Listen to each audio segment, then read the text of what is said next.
now. Cool, cool, cool, cool. Yeah, we're on live. Yeah, thanks for coming. I wanted to ask the question about it, because I've been seeing a lot in the news lately. Yes. A lot of these cases. The latest one I saw is with the Supreme Court judge. What's his name? Yes, Kavanaugh. Kavanaugh. Yeah, and what actually happened was that this woman claimed that back in the 80s he sexually assaulted her. Right. Now my question is that even possible? How do you go about trying to prove that at all? I don't get it. It's like, can that even be taken seriously, that type of accusation? Like 20 years later. Hi. Hello, Betty. Hi. Hi, Betty. Hi, James. Hi, Preston. Hi. Do you want to bring Betty up to speed, Preston? Oh yeah, because I'm asking if rape allegations made years after the incident should be taken seriously, primarily because there's so many things happening in the news. There's the recent one where the guy who was running to become a Supreme Court judge in America, Kavanaugh, everything was going well till a woman stepped up and said that he sexually assaulted her back in the 1980s. And of course, this didn't stop his career. He's gone on to become Supreme Court judge. But I'm curious, should those type of accusations be taken seriously? If they're like 20 or 30 years or 5 years after the incident, can that even be taken seriously? Really? I'm not sure. Sorry, Betty, you go ahead. Oh, sorry. I thought there was the statutes and limitations. Yeah, well, that's exactly what I was going to say.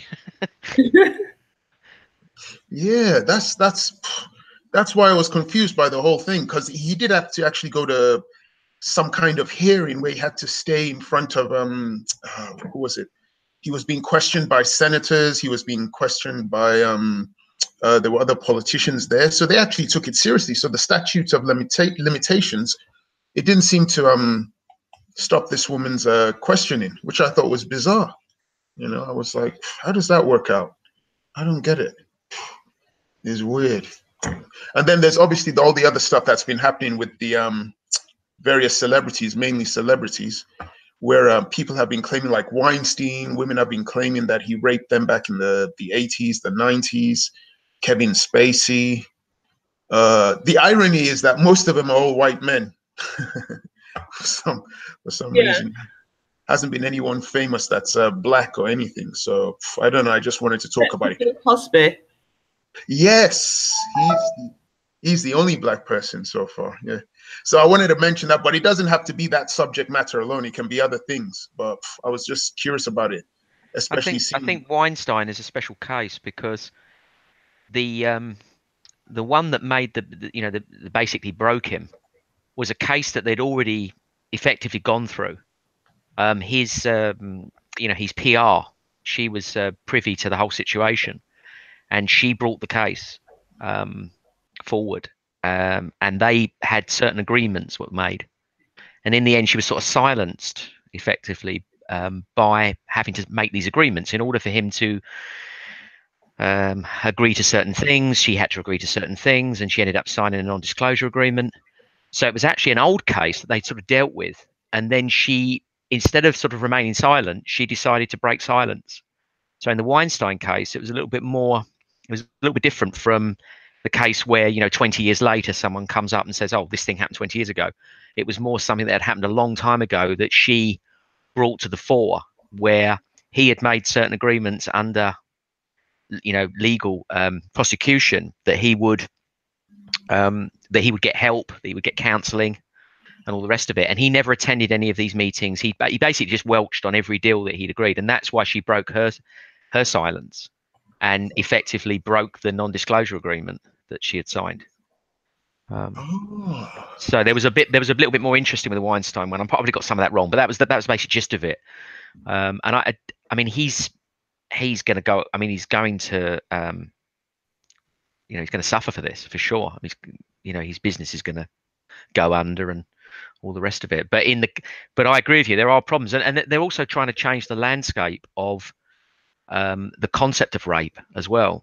I mean, they've had this. You guys have probably come across this, where they're going to sort of say, well, when a woman says, you know, she sort of gives sort of tacit agreement, she could then later on say actually she didn't really want to. So she can effectively say no after the fact.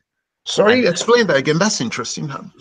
Yeah, there's been talk about it, and they had it on. It was on Question Time. I mean, this is months ago. They had a whole thing on Question Time months ago about this, where they were saying, you know, is that possible? I mean, for somebody to sort of say after the fact that they really didn't want to go through with it, and to prosecute on that basis. So you have there's an implicit agreement that the sex is mutual, and then after the fact, or 2 or 3 weeks later, whether you say, well, actually, the woman says, actually, I didn't want that. That was not consensual. And then they could prosecute on that basis. So I don't know where they got with that. I mean, that was something that came up as a bit of a topic at the time. I don't know how far they've gone with that, whether that's going to be something they're going to bring in.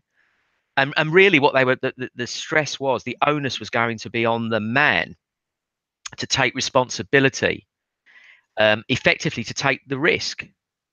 And they're also, and this is going to sound strange, but they're also talking about doing this with certain forms of sort of, I don't want to say paedophilia, but it's kind of like where people are doing things where, effectively they're consenting when they can't consent. I can't remember what it is. There's a whole shenanigans around where they're giving their consent, but they can withdraw their consent.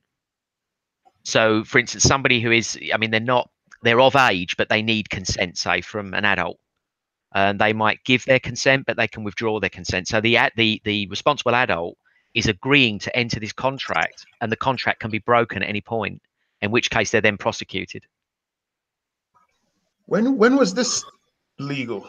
This is not a change in the law as yet, but it's something that's being discussed, where they're thinking about saying they're going to bring in these. I can't remember the rules. Betty, are you familiar with this? Familiar with what? Sorry. Are you familiar with this concept where they're going to say where you give consent, effectively you're not old enough to give them consent, so you're giving, you're like under the protection of parents, you give consent, you have sex with someone, but they are under the contract such that if you change your mind at a later stage, you can then be prosecuted for it. So it passes responsibility to the man. It's like risk. It's like you're taking on some sort of burden of risk. It's a crazy kind of scenario. I mean, just look it up. I mean, I found it at the time. That bizarre. You can change it. You could change it later on and say that you were. Yeah, because you're not. You're of a certain age. You're not considered to be, completely aware of risk. We talked about it ages ago on the live stream. Yeah. Psychologists say that it's not until your mid-20s where you can really assess risk properly. So I heard it in France. I've heard about, in France they didn't have an age of consent until recently. Sorry, they didn't have an age of consent in France? No, they didn't have an age of consent in France. It was up to the victim to prove that they've been raped and stuff like that. Just put the age of consent into France, and then you will see them say they changed the law due to the fact that 11-year-olds and other people really young were saying that they were raped, and then the French law was saying, well, you've got to prove that it was forced, even though they're really young. Just type it in, you'll see it in YouTube or on the internet. You'll see that just this year they've changed the age of consent, because in Europe the concept of sex is, it's not like here.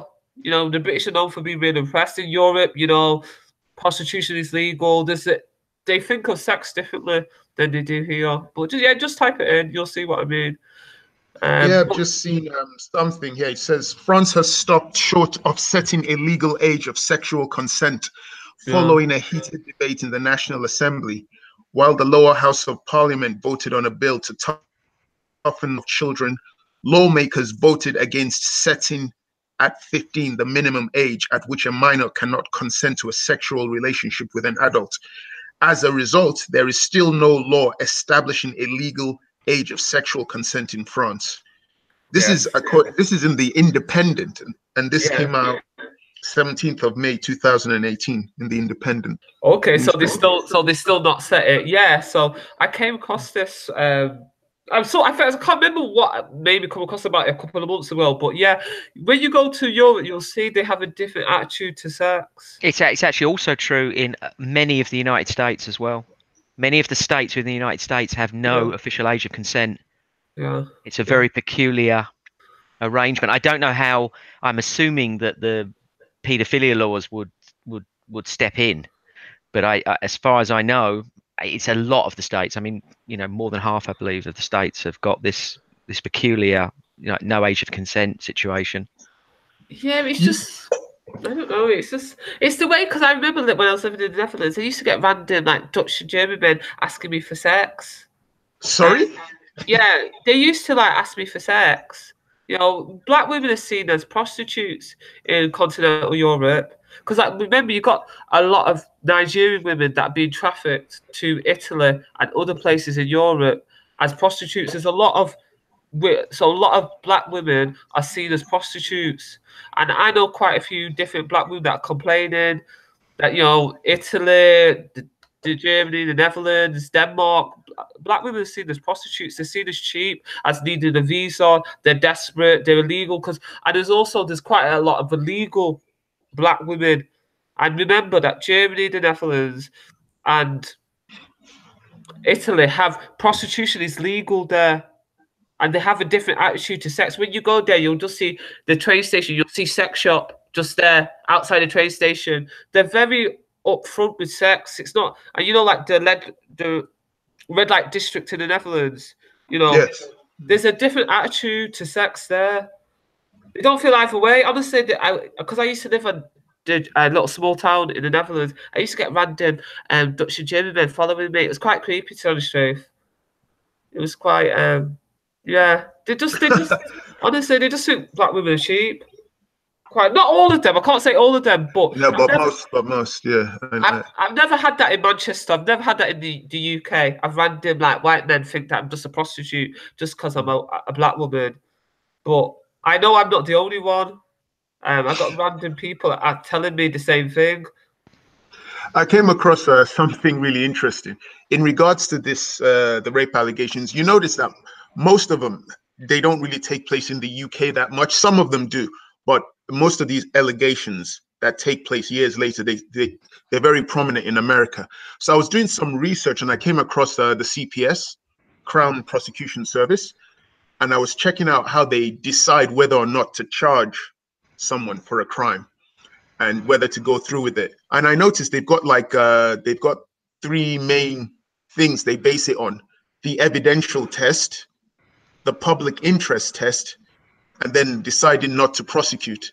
So the thing about the public interest test that made me interested was that it said if the Crown prosecutor decides that there's a realistic prospect of conviction, they must then consider whether it is in the public interest to prosecute the defendant. While the public interest will vary from case to case, broadly speaking, the more serious an alleged offense, the more likely it will be that a prosecution is needed in the public interest. So it's almost as if like, gosh, I don't know how to put it, like trying to promote. I don't know if if there's not enough interest, they're not going to go through with it.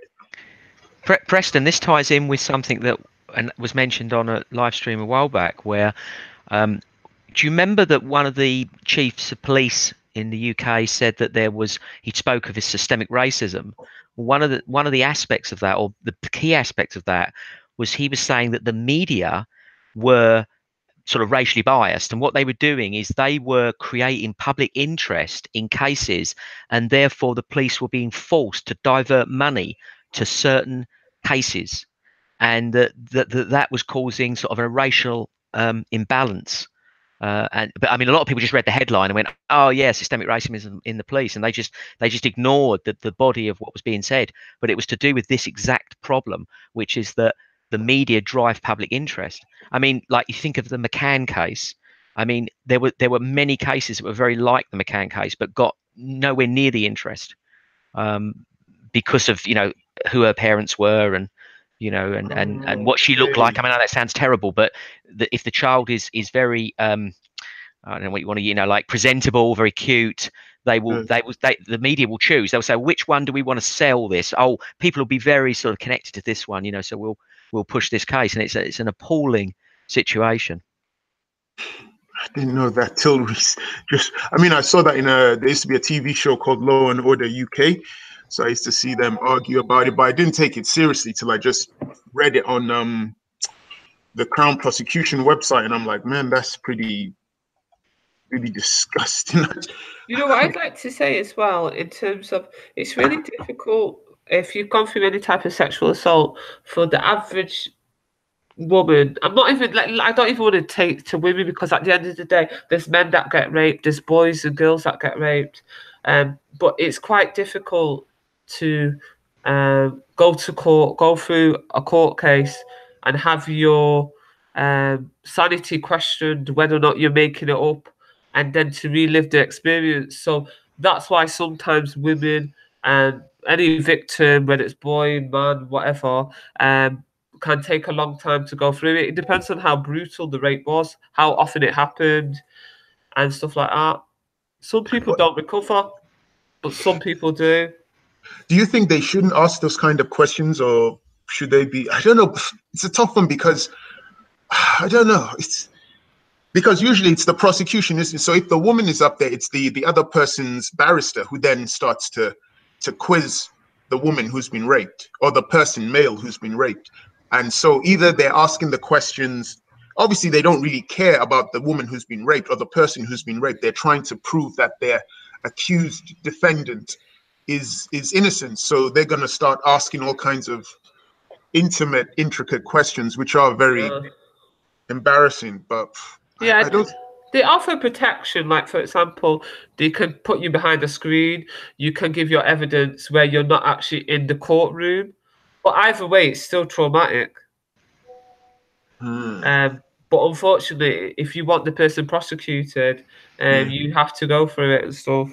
I mean, it's even worse if the rapist, or the alleged rapist, shall we say, if they represent themselves, because they then will be cross-questioning the person that they may have raped, and that's horrendous for the victim. I just came up with something I wanted to tell you guys. I found out that the Me Too movement had been created apparently 12 years ago, and it had been created by a Black American woman called Tarana. What's her name?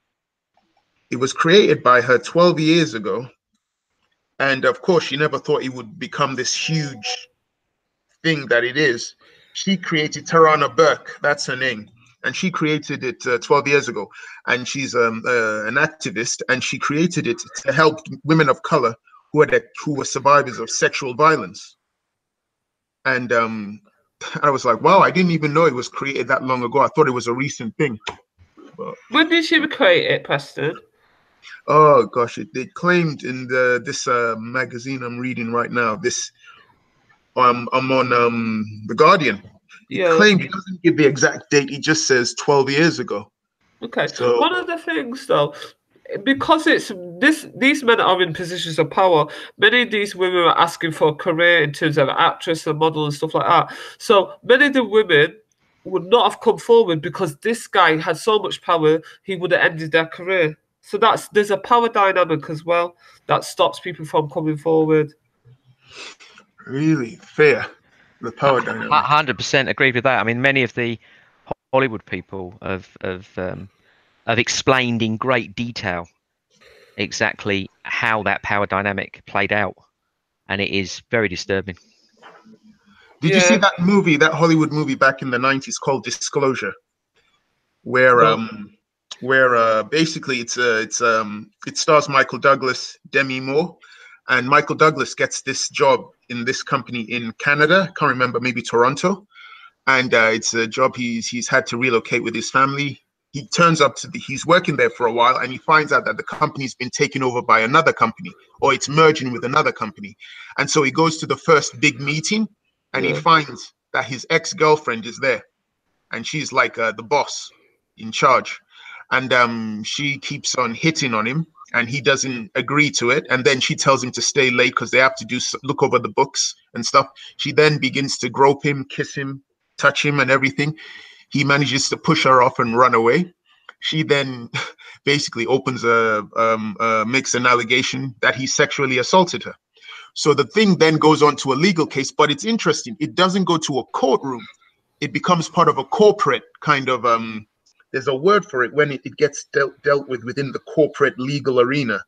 So it's not like in a courtroom in front of a judge, in front of the jury or barristers. It takes place within a corporate legal arena where he has to basically try and prove his point. So it kind of proves what you're saying in a way, that it's about a power dynamic. Here in this case in the film, it was a woman who had the power and she chose to use the power to dominate the man. It's worth saying, by the way, because people in the chat are sort of mentioning it. I think I agree with people in the chat that it's incredibly problematic to bring a case and pretty much the whole case, since there's no DNA, since there's no physical evidence, to bring a case that relies solely on the testimony of the victim. I mean, it's so dangerous.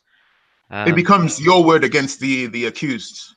So it's like, and also it's about if the person's got good delivery. So if the person that's being accused, the rapist, is not so eloquent, and maybe they're of a low class, you know, and the person giving the testimony is eloquent and is of a better standing in society, then it's going to swing their way. And this is disgusting. So, you know, I think I'm with the people in the chat. I think it's ridiculous. Oh man. On a lighter side of things, how did you find SC on Sunday? Well, I got jumped since I went in there because I had not. The guy was attacking me. I mean, it's a completely valid point. I think the guy was right on point that I did not, get on Hassan's case, and about the rape comment. And I tried to explain the situation. I did actually get on his case, but I didn't hear it in the first stream. But it wasn't until we streamed again that I brought it up. And of course, as you know, Betty, he was very angry with me, and it didn't go anywhere. So, but the guy was on my case saying that I'm attacking gang for their behaviour, but I'm allowing Hass to behave the way he does. Were you attacking them? I didn't know you were attacking them. Well, me and Betty have been on a stream with Mike and Captain Rambo and I think Respect. Was it Respect, Betty? Oh, sorry. Yeah, I think it was. Yeah. So and we were arguing a bit. I mean, Betty was doing most of the arguing, but I was jumping in every now and again because I had issues. And also the other thing was the commentary we gave about Jedi's behaviour, the bullying. I as a case in point, I don't think Hassan was bullying Rob, because Rob is not the sort of person to be bullied. Yeah, right? And I know why Hass did it, but it is obviously completely disgusting what he said, and pretty much everybody but Hassan agrees that it's abhorrent. But this chat was saying, I'm a hypocrite because I didn't. You can watch. I think there's a video. It's on. It was on a live stream. It's on Mr. Rat's channel. Yeah. Oh, right. Yeah. And a Pakistani fella came, because Hassan sort of walked past. I said, "Oh, we actually were talking about you." So he came over, and basically, that guy was talking to you and asking you, banging on at you. Well, he wasn't banging on. He was very nice about it, but he was basically putting the point that I'm, effectively I'm a hypocrite because I'm supposed to be, all for like balance and justice, and here I am allowing Hassan to do that. I mean, in my defense, it's not my channel, right? So I can't kick him from it. But I didn't like what he'd said at all. And we talked about it. All of us talked about it. We spoke about it privately. Some of us spoke about it privately. I spoke to Hass privately. I wasn't happy with it, but at the end of the day, Hass is his own man. He's not going to do what I tell him to do. Yeah, it's a very I don't know. It's just a bit. I don't know. I don't like the way the guy approached you. He was just banging on like you owe him something. I thought he was a little bit aggressive towards you, James. The way he was like giving you the Spanish Inquisition. I was cool with it because in fact Leon came over with his camera and he said the guy wants to talk to you, and he was actually quite a long way off, and it was me that said come over because he was quite respectful, I felt. I mean, you obviously took it a different way, but he was cool with me, and I sort of thanked him afterwards, because these are the sorts of things that should be brought to our attention, that if we're not doing the right thing, and we are, I agree with him. I think there is bias in what we're all biased in certain things. But, we're all. But I hate when people say they're not biased, because we're all biased because we're coming from a point of view. I don't think you cannot be biased. It's just how biased you are. But you're coming from a point of view. How can you not be biased? You know what I mean? Yeah, but we know you kind of like it's there's bias. There's bias that you're not aware of, and there's bias that you're aware of. And to say that I'm not aware of it is not true. You know, I am aware that there's a double standard sometimes, that I'm overly judgmental. But at the end of the day, there is a slight difference here. I think Hassan went for Rob. There are other issues at hand, and we'll maybe we'll talk about them another time. But certainly in this particular instance, I think that there were different circumstances. I think Rob was, and you picked up on it. He was digging Hass, and he does it. He's very subtle in how he does it, right? Yeah, he is.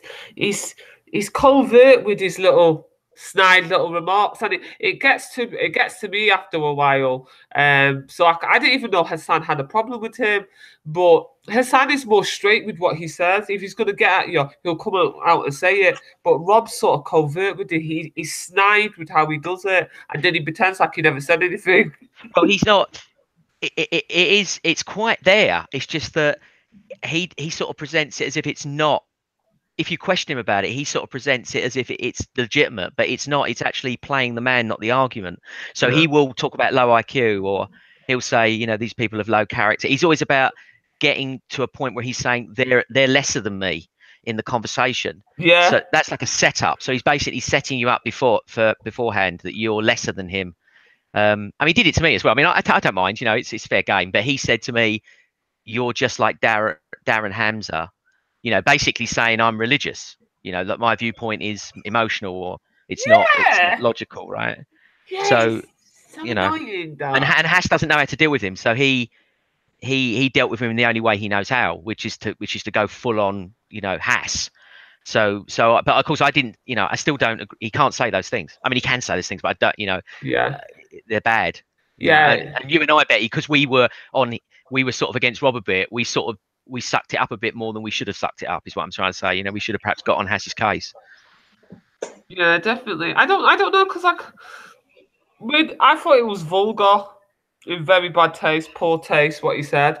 But I also know if you're going to have a conversation with Hass, you should already know that that's the type of person he is.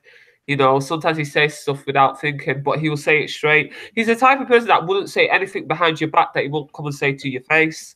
So I do respect that type of thing, but what annoys me about Rob is just that he won't admit that he's being condescending.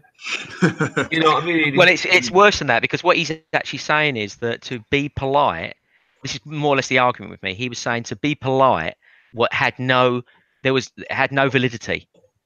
Yeah. You know, so he's saying like he was effectively saying that by abusing someone for their position, that was the most effective way to deal with it. And I just totally disagree with that.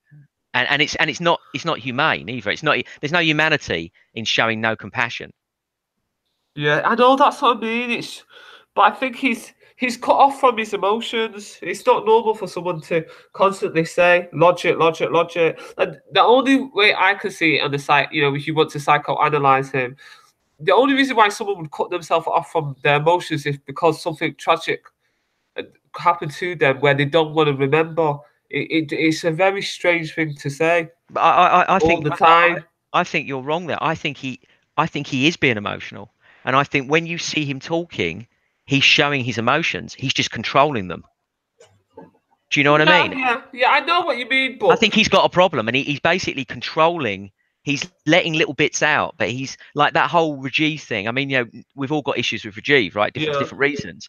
I mean, I probably like him more than a lot of people do, but that thing with Rajiv, Rob is pressing buttons, and he knows it. Yeah, and it's deliberate. You can see it's deliberate.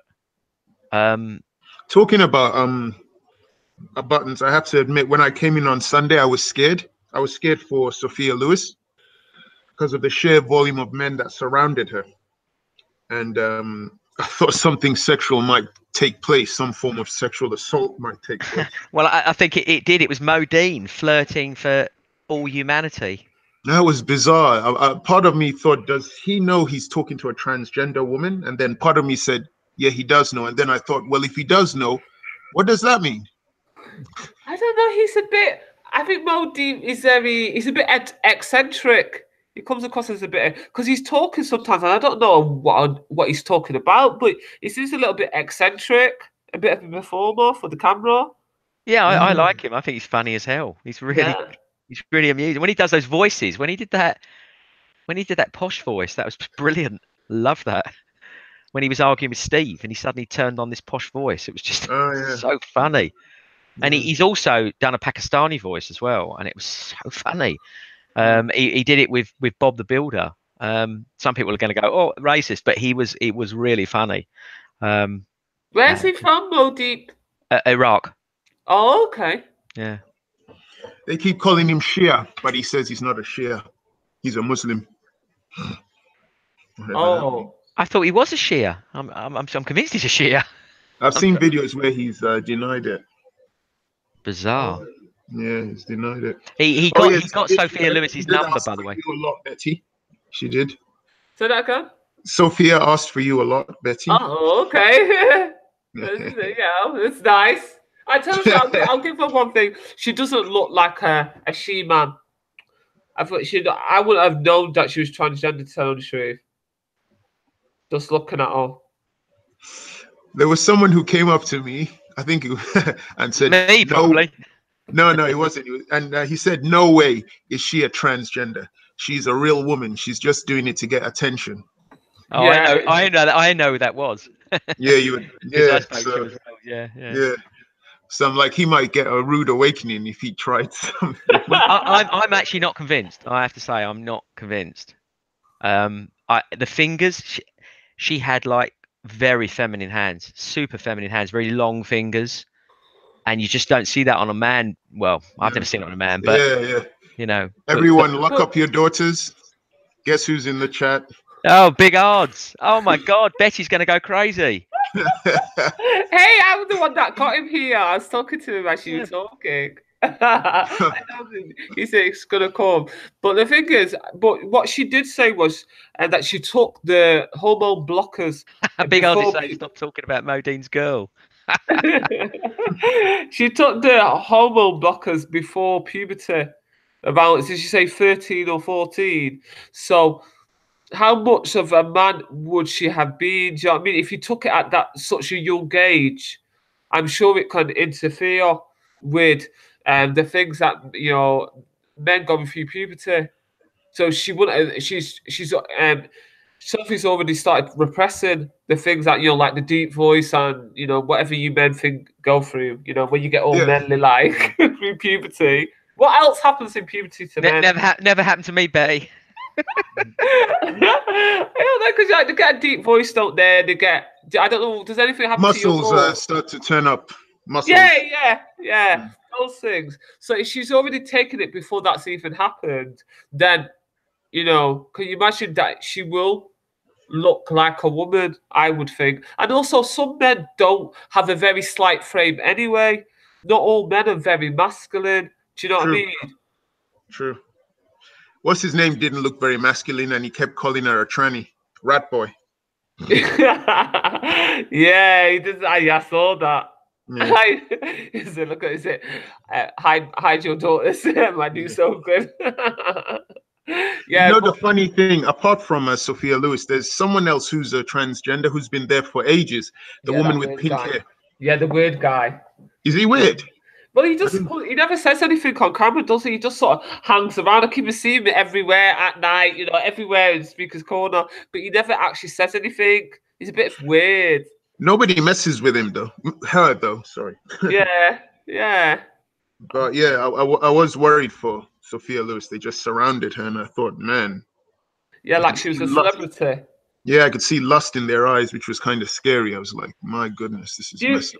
Do you think that they wanted to hurt her? Really? No, I was thinking, had she stayed longer than 7 p.m., there might have been a sexual assault.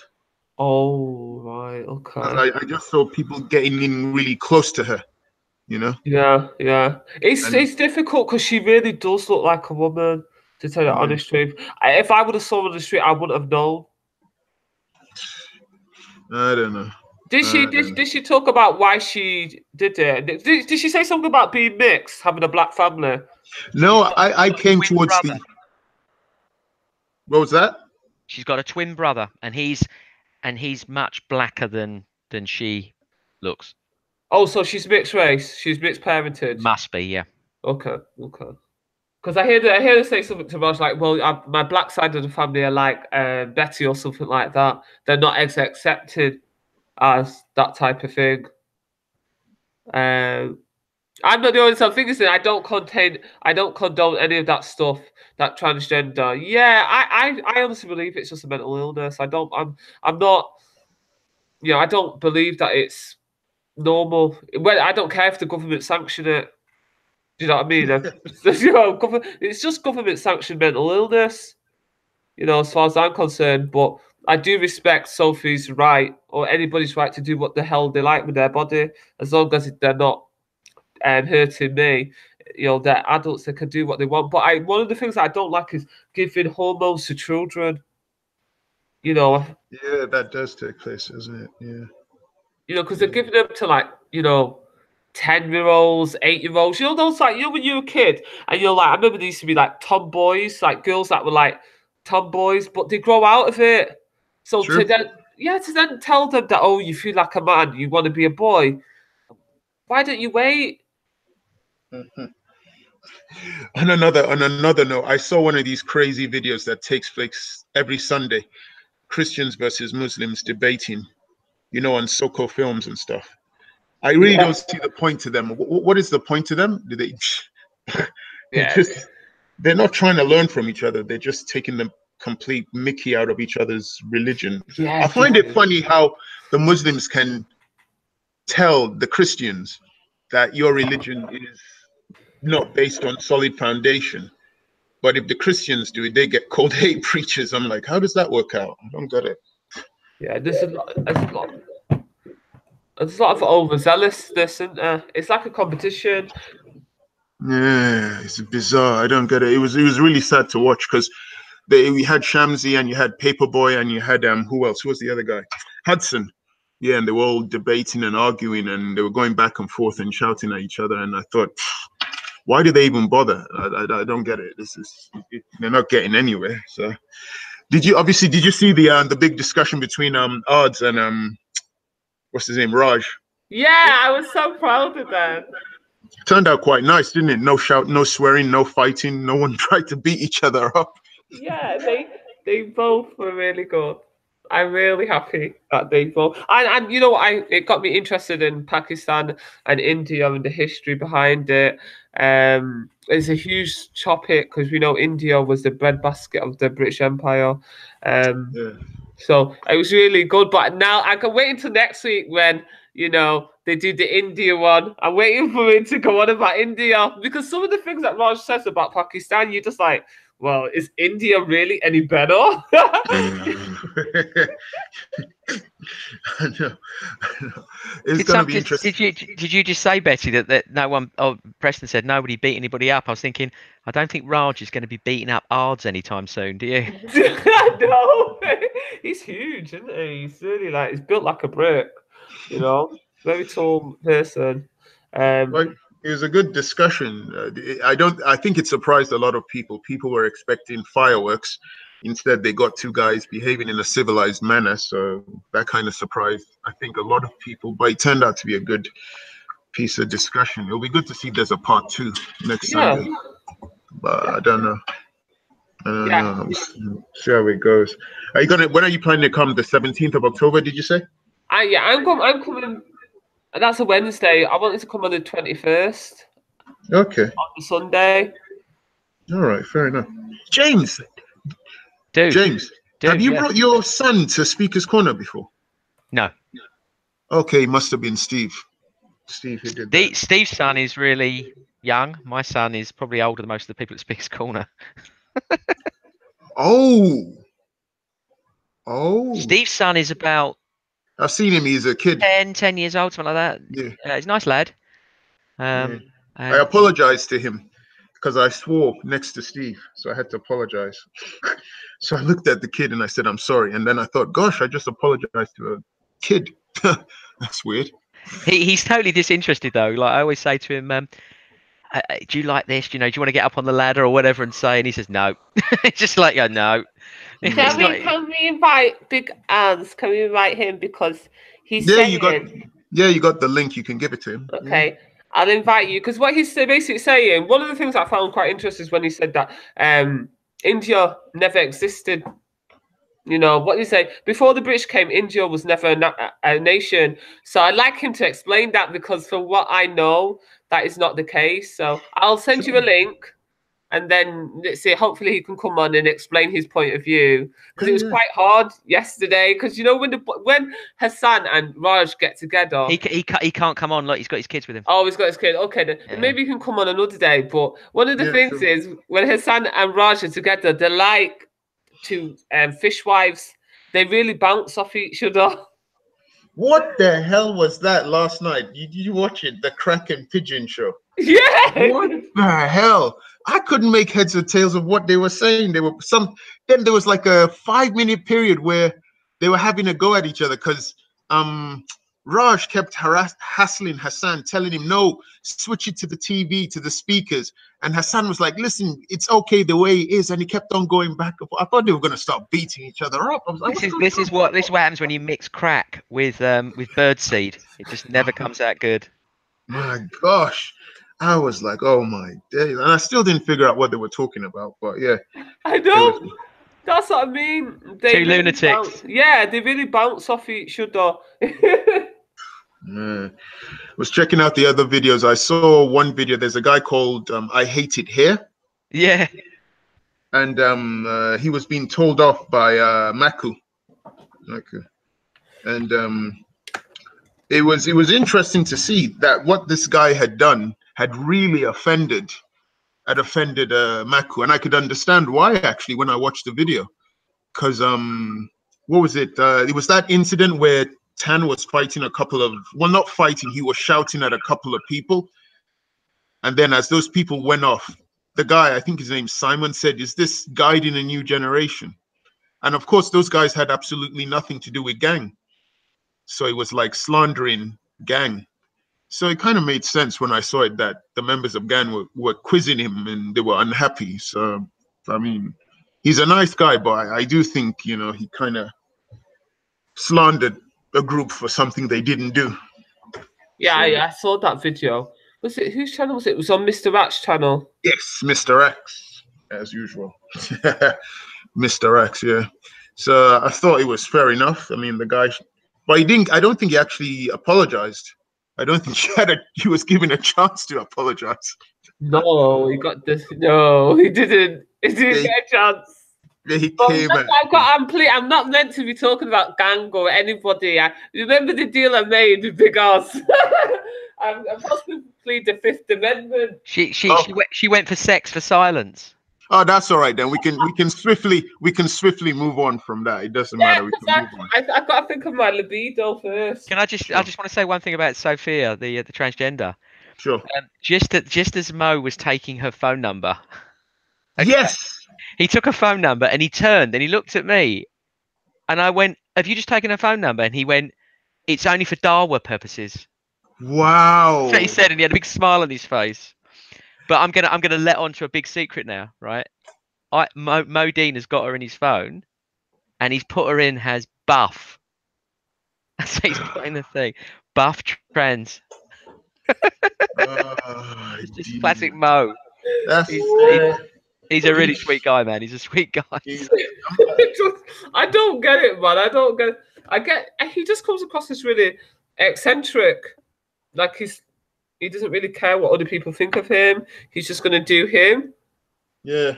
I mean, it's none of my business what he does, but I mean, he saw me and we laughed about it because I was looking at him because I was genuinely confused. Yeah. I was like, does he know he's chatting up a transgender woman? Is he chatting up a transgender woman? Okay, he does know. If he does know, is he really trying to get her phone number? I'm confused. I can't figure it out. So, and he saw me and we just kept laughing, and I thought, whoa, this is too much. Eventually I had to walk away and stuff and leave it. I'm not going to name any names, but if you're in McDonald's on a Sunday night, any women that go in McDonald's on a Sunday night, they get harassed by the speakers corner guys. They're always over there going, "Hey," trying to chat them up. Really? They come in and they go and get their milkshake and they go walk out and the guys are on them straight away. Hey, hey, like, what's your name? Where you from? Like straight away they're like sex starved. They're all sex starved. Okay. Did you actually enjoy it on Sunday? I actually was quite, apart from the debate between Odds and Raj and Sophia Lewis being there, and then I had most of it just bored me. It wasn't really intellectually stimulating at all. It was just the same old stuff, same old, same old. You mean the one apart from the one with Raj and Oz? Yeah, apart from Raj and Odds, which was a good one because it turned out to be they were talking about historical stuff. Yeah. Who saw that coming? So that was good. And then of course, Sophia Lewis was there trying to educate people on transgenderism, which was quite hard because there were a few people there being really offensive. And then there was another debate I saw, which was a good one between Ali G, not Ali G, sorry, Ali Dawa. Ali G, no, you got it right the first time. It was Ali Dawa and a Jewish guy, and they were talking, and Ali Dawa was just asking him questions about Judaism. And I think COE captured that. That was good. Apart from those three, everything else was just the same old kind of like, I don't know, man. I'm not even interested in the Judaism now. I'm just not interested in the religious thing. It's too much. Yeah. Needs new blood. My friend Miss Shooting Star, Dorina, she's going to. We're supposed to have a women's, women's one every month. So, and then there's another lady that's going to come as well. So that's 2 black women that are meant to come. But yeah, we want to have a women's circle. It would be nice. What are you going to be talking about? Politics, social things, or? I wanted to talk about the achievements of African women, on what they've achieved. I've picked a doctor, one of the first gynecologists in Somalia, who went through the civil war. She stayed through the Somalian civil war and was trained in the Soviet Union. It's called the Dr. Hawa Abdi. So I want to talk about her, and I'm just going to go through. There's 1 or 2 Nigerian women I'm going to go through. So I just want to do I'm going to do a speech every single month, and then we can debate and stuff. Okay. And how many of your sisters will be coming down? Well, right now I've got 2. Okay. One from London, but I'm not for anyone from Manchester because it's just too far. People it's just too far for them to come. No, I don't blame him. I mean, what you're doing is a big deal when you come once in a while. There was a guy I knew from Doncaster, black guy. He came over. Doncaster's far, but it's not as far as Manchester, I don't think. But it's far, man.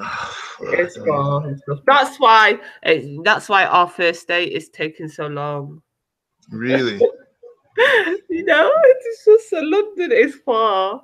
And my car is out of action as well. Go Live Media is in the chat, and I was in the chat of the Gin and Tonic show, listening to that, and it's basically very one-sided, kind of like bunch of atheists hating on religion. But Go Live Media was in the chat, and he was really going for it. He's really abusing some people on the show as well. He's really sticking it to Vidu Vids and demanding this and that, and there was a lot of people going at each other on the in the chat. It's quite amusing. The chat was more entertaining, I think, than the show. So. Sometimes it is.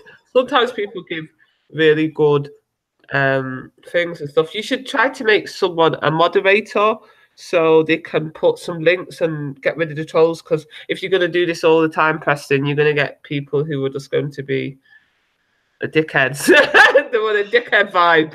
Well, yeah, you're probably right, but I'm naive. I don't expect that many people to turn up. I'm thinking the title's going to scare them away. They'll be like, well, that's too serious and boring. So, no, but you've got 37 people watching. That's a lot for your first live stream. Really? I'm more used to being on Manny's channel and seeing 200 plus. And 400 sometimes. Yes, 400. So that's what I'm. If Betty lifts her veil of silence on Gang, you'll get loads more viewers. No, we'll stick to what Betty's promised. So we'll stick to that. Yeah, I don't want to because he kept his word. So sex for silence. But I will say this about I don't know Go Live Media. I've never spoken to him, but he seems to be like a one-man army, just crusading. But he's like a crusader without a cause. slashing and slaughtering enemies, but he's making enemies. So it's not like anyone's trying to start anything with him, but he seems to be making a lot of enemies. Yeah, he's a prat. All like Midi is a prat. Like, it's a cheeky fucker. He's the one that called me a coon. And he didn't know the definition of it. He didn't know what a coon meant. He didn't know that it was a racial slur. So fuck over my media. Oh, I see. Yeah. And now he was backtracking because he thought a coon meant coconut, but it doesn't. It means lazy slave. That's what a coon means. But not in the States, right? They take it from that American thing, don't they? It's like in America, it comes from the animal, the raccoon. The raccoon. Yeah. It doesn't just come from that. When you read the history, it basically means that it goes raccoon, and then it goes on to the history meaning lazy slave, meaning that the slave didn't want to do no work and stuff like that.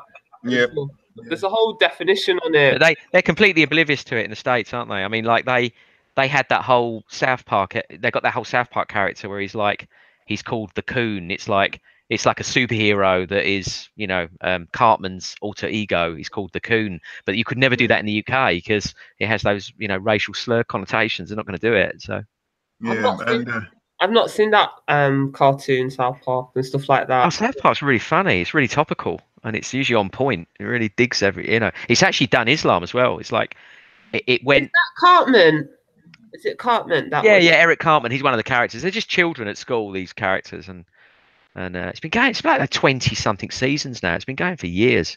Do you remember, like, there's one time when Cartman has he gets circumcised, or someone gets circumcised, and Cartman's like, "Don't cut off my thigh, man." Oh my goodness! I have to tell you this story in Speaker's Corner. Betty just reminded me. This happened 2 weeks ago. I was just walking around in Speaker's Corner, and I saw this Christian and a Muslim debating. The Muslim is a Somali. The Christian's from the Middle East. He used to be a Muslim, he became Christian. They were arguing about Islam and Christianity, and the Christian challenged the Muslim and said, "How do you know you're a good Muslim? Are you circumcised?" And he goes, "What do you mean am I circumcised?" And the Christian goes, "Are you circumcised?" And he goes, "Yeah, I'm circumcised." He goes, "I don't believe you. I want you to show me that you're circumcised." And then the Somali guy goes, "What?" Jokingly says, "What? You want me to pull my pants down and show you?" And he goes, No, we can go over to the toilet in McDonald's and you can show me." And me and the Somali guy, we looked at each other and said, "What the f-?" And we walked off. That's a bit extreme. But isn't this? Somebody was telling me that the Taliban that they've captured, a lot of them were not circumcised, and they were saying that there's something going on there, and it. Oh, I think they were talking about this. Yeah, there was some sort of other shit going on that needs to be addressed. I thought Muslim men were into circumcision. I thought they're all circumcised. Well, this is it. This is like, why are these people not circumcised? Is there some sort of conspiracy thing going on? It's all beyond me. Okay, that's circumcised men are better. I know this. I shouldn't turn this into dirty talk. Circumcised men can last longer in bed. On a more serious note, what do you guys think of the Me Too movement? Oh dear, Betty, you go first. The Me Too movement. I think it's a good movement. But you know what worries me? Sometimes I think it's just a media driven because I don't think it has any substance. Because everybody's saying it now. But I like. Did you see Emma Thompson's interview on BBC Newsnight when she talks about, like, back in the day when she's spoken to her mum? You would say if a man was sexually harassing you, her mum would say, "Is he pestering you?" Because women were just taught to put up with that type of thing. You were expected to put up with it. But now, as times are changing, women are like, "No, I'm fed up with this. I'm not going to, like, ride your dick, suck your dick just to keep the job." Do you know what I mean? You need to keep your hands to yourself. I mean, I think, Betty, that in Hollywood it hasn't changed. I mean, in Hollywood, that is very much the norm. That you do whatever you need to do, and that's true of men as well. Because if you've got gay executives, then I reckon the guys are doing the same deal. To get the parts. Let me tell you about when, like, back in the day, me and my friend wanted to be models. So we were going for, like, we were teenagers, 12 and 13. So off we went to the modeling agencies because we thought we were big women. And unfortunately for us, who did we run into? The local pervert. And what had happened was you know, we used to go and do like walking,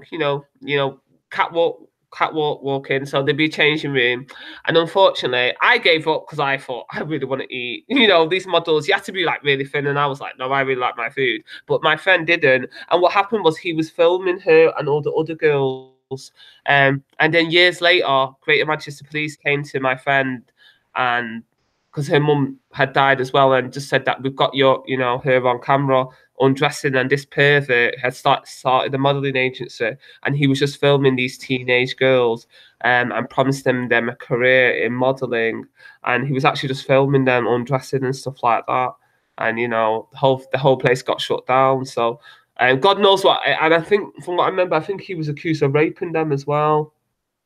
Some of the girls, because there was a lot of girls. The agency was there for a couple of years. So you were lucky. Yeah, I was lucky that I like my food, and I wasn't prepared to be like a size 10, But unfortunately for my friend, because she was shorter, she wasn't like model height, but she was thin enough. But yeah, so my mum and her had to go through footage at the police and look at to find which one she was in the hours and hours of film. And you would never, and you go, because we were like 12 and 13, we thought we were big women and stuff like that. So that's what I would say to, if there's any teenage girls, or if you've got any daughters, be really careful about letting your daughters just go off. Because me and my friend, we just went off, and we looked in the yellow pages, and that we're going to go to the modeling agencies, and we didn't even think about the risk that we were putting ourselves in.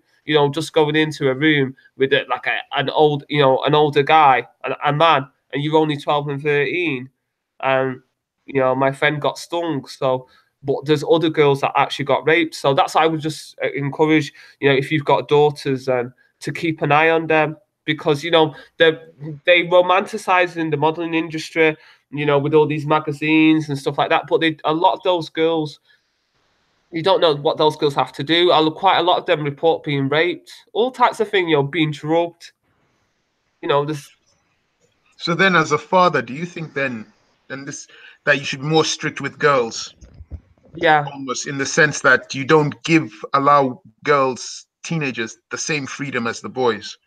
Not with girls, no. And honestly, after that experience, I swear when I was 12 and 13, because I looked about 16, because I was already quite tall, and I thought I was a big woman. But me and my friend managed to get ourselves into that situation.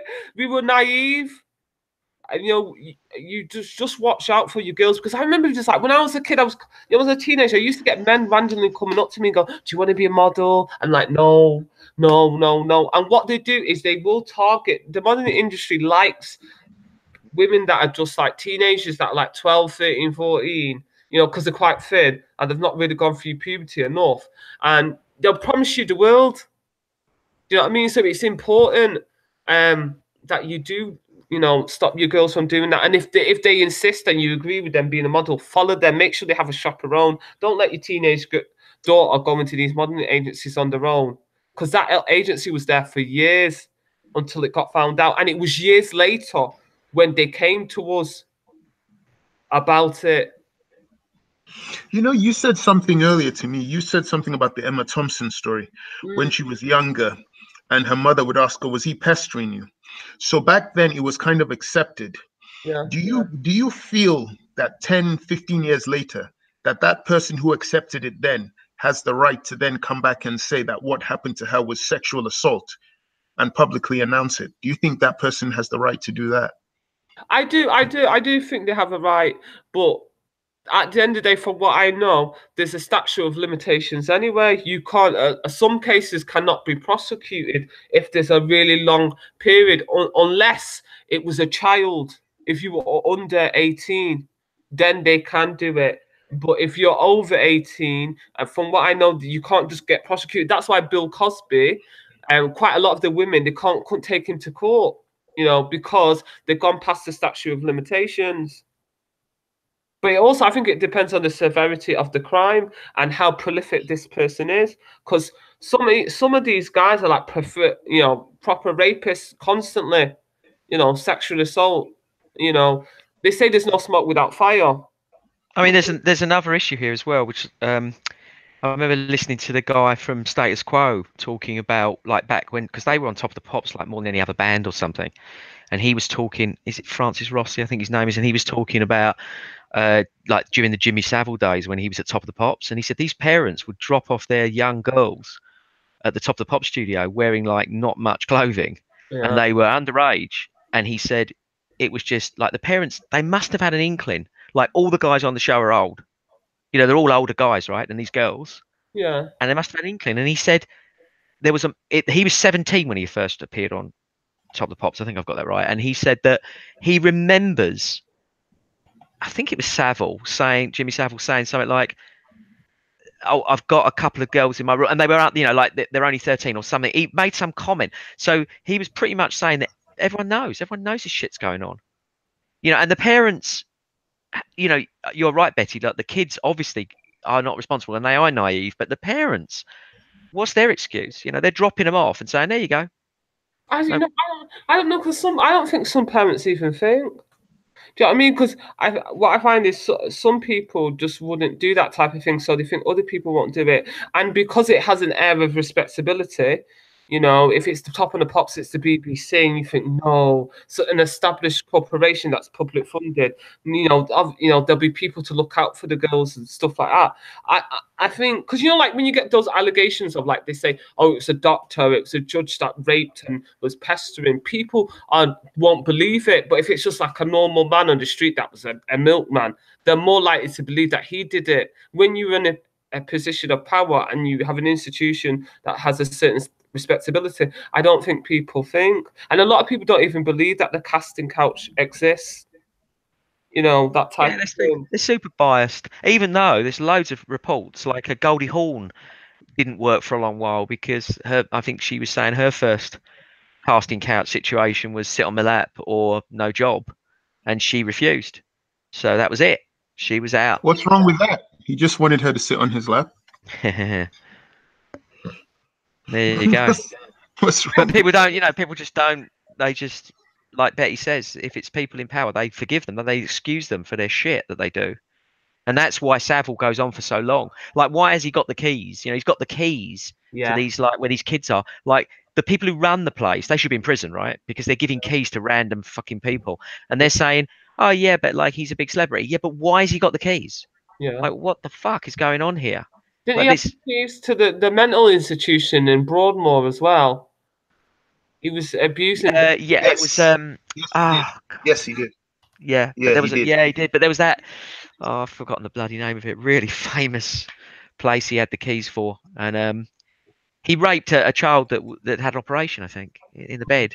Oh. And it was just it's incomprehensible. And the fact that he had the keys and he was going in at like at odd hours with his keys. Yeah, this is what I mean. But I mean, what the fuck, man? You can't excuse it. No one can say, "Oh, I didn't know," because they knew. yeah, but I think because what the people who were saying that said that they knew because he had such power, and also because he was hanging out with the royal family, he was untouchable and stuff like that. But I got the feeling that people did complain, they just didn't get heard. If you've got friends in powerful places, you'd be amazed at what happens if a normal person complains, and they will just squash it. Well, look, let's give an example. What about all the sort of people, not many, but people that came out and said, "I'd be happy for my children to sleep, you know, be in Michael Jackson's bed." Now, Michael Jackson didn't do anything. I don't think there doesn't seem to be any real evidence, as far as I know, although there were cases. But the idea that someone would just come out and defend someone and say, "Oh yeah, I'm okay for an adult who doesn't know my child to be in the bed with my child," right? That's weird. Do you know what I'm saying? Regardless of whether we know he's done it or not, you just wouldn't go, oh, I'm just going to back this celebrity up who I don't know and say, yeah, have my child for the night. It's just mental. I don't know. I don't know, because I think some of these people, because did Michael have a mental age of an adult? Do you know what I mean? That's the only way I could rationalize it, that they thought that he was like asexual. Do you know what I mean? You know that those people that don't have any sexual feelings. I don't know if the parents thought he was, you know, a child, but obviously he was a man, and so that's the only reason, the way I could think that they were thinking that way.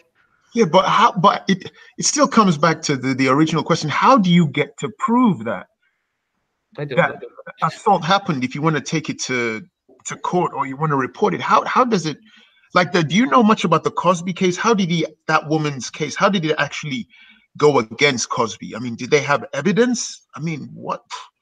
I don't understand Because that. they say he's been at it for years. He's been cheating on his wife for years, and it goes right back to the 60s. You know, with, like, let's say, if you're a man, what are you doing in the Playboy Mansion? Going to the parties. What type of man goes to parties at the Playboy Mansion? Yeah, but A rich one. Yeah, well, everyone knows what the Playboy is and stuff like that. So straight away, if you're going to parties there with lots of ladies and you know he's got a harem of women, straight away I'm thinking, what type of man you are? And then you're constantly doing it, and then he's got all these allegations of him constantly cheating on his wife. So it was a slow death for Bill Cosby. But the thing is, if you've got everything, if you've got money and you can have everything, and women are generally falling all over you, which they do for celebrities, you're going to get to the point where you're going to get bored with normal shit, right? You're going to crave weird shit. Yeah. And that's what's happening. They become like utterly degenerate. And then before you know it, it's like, well, let's have the total taboo. Let's go for like kids or animals or something fucked up because that's taboo. And that's what they end up doing. What do you think about the fact that Bill Cosby's, a lot of them were white? What I thought was interesting was a lot of the women that were accusing him were white. And I don't know, did you hear what you call it, Beyonce's father? And he talked about how he was really into white women because it was like getting back at white men, like I've got your woman, and because Bill Cosby is of that area. So I thought it was strange how they were just because he's obviously got a black wife, and most of the victims are white women. And I thought, is it that type of thing where he feels like, because he's in his 70s, does he feel like how he was treated as a black person in the segregated America? Does he feel like he's getting back at white men by attacking white women? Because there's a whole psychology behind. I mean, it's possible. It's more than possible. But also, you've got the thing that maybe the white women were the only ones who came forward.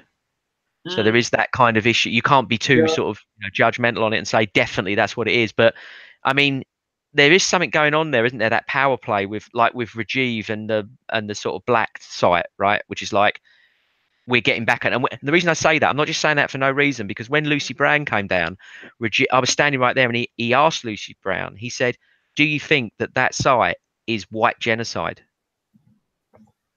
Who asked him that? No, he said that to Lucy. He said to her, I was standing right in front of him, and he said to Lucy Brown, the Tommy Robinson, the woman who used to work with Tommy Robinson, he said, "Do you think that the site, blacked, is white genocide?" In other words, and he was laughing.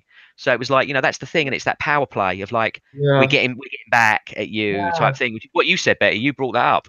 Yeah, because like when I went on his channel, he's got like a white supremacist lady from Europe that is really into ethno nationalism and keeping Europe white, and he's talking and he has her talking about let's keep Europe for the native Europeans, and then he's like, really? And I'm like, even if you as a black man are after white women, why would you pick a racist white woman to beg to sleep with you, that type of thing? Why are you so insecure that you've got to pick a white woman that clearly doesn't like black men? So if you're saying that he went to her and asked her about white genocide, I think he feels like Raj said this, because I said to Raj that he doesn't like black women, and he's in love with white women, and then Raj said no, he doesn't believe that he even likes white women, that he wants to get back at white men. And I'm beginning to think that about Rajiv, that it's not about liking those white women, it's more about I've got one up on the white man. I mean, there's I don't know about Rajiv, but that's why that porn is so taboo. I mean, back in the 70s or whenever it started, there's a TV series in America called The Deuce, and it's about 42nd Street in the 70s when the sort of porn, the laws around pornography became like more relaxed, and it's getting to that point where that interracial stuff's coming into play, where that they're going to be, because it sells, because someone's saying, oh, that's taboo, you know what I mean? And it's black men, white women. Yeah, but black men with really big dicks. Well, but that's the porn industry in general, right? I mean, like white or black, generally that's the porn industry. But certainly that black site, for him to say that genocide, that was definitely like, and he was laughing, so he kind of like he's buying into that narrative, isn't he? Yeah, You know? yeah, and but it's like if you read if you hear what Beyonce's father says, and he talks about the exotic rage that he was always told as a child, whatever you do, don't bring home a nappy head girl, and her being dark skinned. So as a child growing up in segregated America, he felt like he had to get a white woman so to please his mother, but also to get back at how he was treated as a black, boy and a man. So that's what. But I feel like there's quite a few black men that do that. That like once they get a white woman, it validates them, and they say, "Oh, I've got her. I've got her. I beat the white man at his own game." But the sad thing is the sad thing is that what about the legit, totally normal relationship between a black person and a white person, that they're going to be judged on that? That's what's terrible about that. That they're going to be assumed that they're in that situation when 9 times out of 10 they're not. So that's the counter to that, isn't it? I think, well, that's it, though. I think it's one of them. If you do date interracially, you know yourself that it's not an easy road. People are going to make a lot of assumptions about your relationship. In regards to one of the our guests in the chat, Joe Cowboy, I don't think Bill Cosby's situation really relates to Harper Lee's book, To Kill a Mockingbird, because from what I remember in the book, the black man who was accused in the South of rape was actually innocent. It was proven in the courtroom that he was innocent, but the racism and the prejudice in the South, they didn't acquit him. They found him guilty anyway. Whereas Bill Cosby has actually been found guilty in a court of law, and unless you're insinuating that the court of law that found Cosby guilty is actually racist and has been taking part in fabricating evidence against him, but I don't really see the same thing. Plus, the story was in Harper Lee's book was an accusation for one woman being raped, whereas for Bill Cosby it's more than 10 women or something. So I don't know. Yeah, I don't know. Well, I didn't know that that's the details of the Kill a Mockingbird. I remember reading that at high school, but it's been so long for me to remember the details of Kill a Mockingbird. Yeah, it was I forgot the name of the black man, but he was accused of raping a white woman, and Gregory Peck proved in a court of law that he couldn't have done it because one of his arms was damaged. He only had one arm. It wasn't chopped off, but he had one arm that he could use. Yeah. And he tried to prove like the time, that location, that the black man wasn't there. But of course, it's in the South, and no white jury was ever going to acquit a black man, so he was found guilty anyway. Whereas Bill Cosby, unless you're saying all the women who've made accusations apparently 50 women, more than 50 women. Yeah. There's not a lot of women. It's too. I think personally, when you got that many women, I think it's too much. The evidence is a bit too much, because to pay 50 women to say all that, I think it's a bit ridiculous.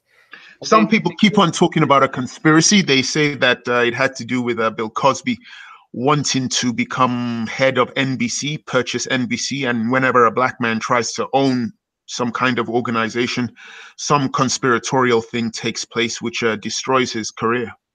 That's what some people believe. I don't. But he's an old man. What type of career can Bill Cosby really have? How old is he now? In his 70s? Why would someone go about trying to destroy an old man's career when you're in retirement anyway? Do you know what I mean? He's at retirement age. I can understand if he was like a younger man, but how much of a career did Bill Cosby really have? He should already have enough money anyway at the 80 years. So that one don't really wash with me. Yeah, true. Very true. Has anyone ever been on Academic Screeching's channel? A bit. Yeah, I keep wondering, what is he? Is he American? Is he English? Because every time I watch his videos, there's like this rabbit or this hare that gives a comment over the videos, and it has like an American or a Canadian and I'm like, what is he?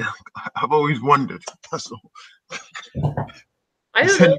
Some of the people that watch me, because Connor watch from really far away, don't they? From Canada, Australia, those type of places. Okay. All right. Okay. Oh, that's funny. He says he probably thinks O.J. Simpson is innocent. Who thinks O.J. Simpson's innocent? Oh, I think he was making a comment about Joe Cowboy's Joe Cowboy comparing Bill Cosby's situation to the book To Kill a Mockingbird, written by Harper Lee. So I don't know. That's kind of stretching it. I don't know. Talking about Simpson, he's actually free. He's walking about as a free man. Simpson, is he free now? Yeah, he's been free. He made parole, I think it was last year or earlier. Yeah, last year. So he's a free man. So.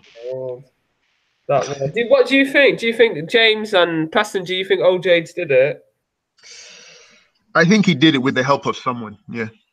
I have a slightly, I have a different take on it because I hate conspiracies, but there was an interesting conspiracy that I found quite interesting. Is that his son, who was living quite rough. I mean, I think his girlfriend was in a trailer park, and it was all very bizarre. And there was a police officer that was pursuing him, and he had threatened Nicole Simpson with death. The son, he threatened her, and he was slightly twisted in the head. They had a history, a psychiatric history or something, and he had threatened her. And his alibi for that evening, she admitted that he had come to her and forced her to say he was with her, like shortly after the murders. And what I think may have happened, I mean, this is just a throwing out their conspiracy wild thing, is that the son may have done it and OJ may have had to go there to cover it up. So that's a possibility. But just look into that. There was a documentary about it. It was very interesting. They interviewed the police officer that had been pursuing this thing, and they dropped it because they basically felt that they had enough evidence on OJ. Yeah. But the jury on the OJ case was amazing. If you read the books, there's a book by Vincent Bugliosi on the case, and they have these, how they do it in America. They basically interview the jury, and they get rid of the jury members they don't want. So they try and work out what's the best option. And they truly believed that black women would turn against O.J. Simpson. That's what the defense, that's what the prosecution believed. And they were told by an independent company that was not the case, that because it was a white woman, that the black women would see her as the guilty party and see him as the victim. And they went against that. They said, no, it's definitely not the case. And it actually proved to be the case that the black women, even when there was DNA evidence and stuff, they just wouldn't buy it because they pretty much blamed her. For, like where they had the 911 calls and she was screaming. Yeah. They said, oh, she's this like white whore and she was like manipulating him. And they were told that and they didn't buy it. The prosecution didn't buy it. And that's why they didn't get rid of these black women. And it's anyway, interesting book, worth reading. Really? That's interesting. I think that's the legacy of America, isn't it? There's a lot of racial politics there, where it's that thing of white women are seen as easy and throwing themselves at black men. That's just a myth, though. I don't know if it is a myth. Preston's talking from experience there. They're not throwing themselves at Preston. No, because it's like I had this debate with someone before, when it came to Rotherham and all that, and when we were talking about how Asian guys and black guys see white women, and how white women, white culture or white British culture is seen as more what's it called? Promiscuous? What did they call that word? Promiscuous, yes. Yeah. Promiscuous, yeah, you got it right.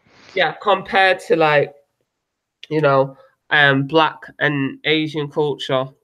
So like the white girl who is desperate for the brown baby, and that she will throw herself at a black man or an Asian guy. I don't know. She's after that. One moment, Preston. She's after that brown baby. So what they will do is, if anything happens, she will get the blame because she's seen as the one throwing herself at that black or brown person. Do you see what I mean? I'm not talking about whether it's moral or right, But that's how some Asian and black guys see white girls, and that's how some black women see white girls too.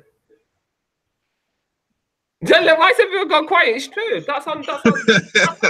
Let's be honest. I think the issue though with there are cultural issues where you've got sexual restriction in the culture. You know, if you've got arranged marriages, or you've got all sorts of, you know, and white girls, you know, Thursday, Friday, Saturday night are going out wearing no clothes. There's definitely a cultural imbalance there that you could say there are problems. But that's because I can only talk about African culture and where I'm coming from, and like the Asians, the way white British people are seen with the drinking, you know, having sex, you know, all this, you know, one night stands, they're seen as more easier. So their women are seen as more easier. You know, you've got the porn industry. You know, if you go to Africa, you're gonna be hard pressed to find a porn industry just so easily available. You know, and women falling off the street drunk.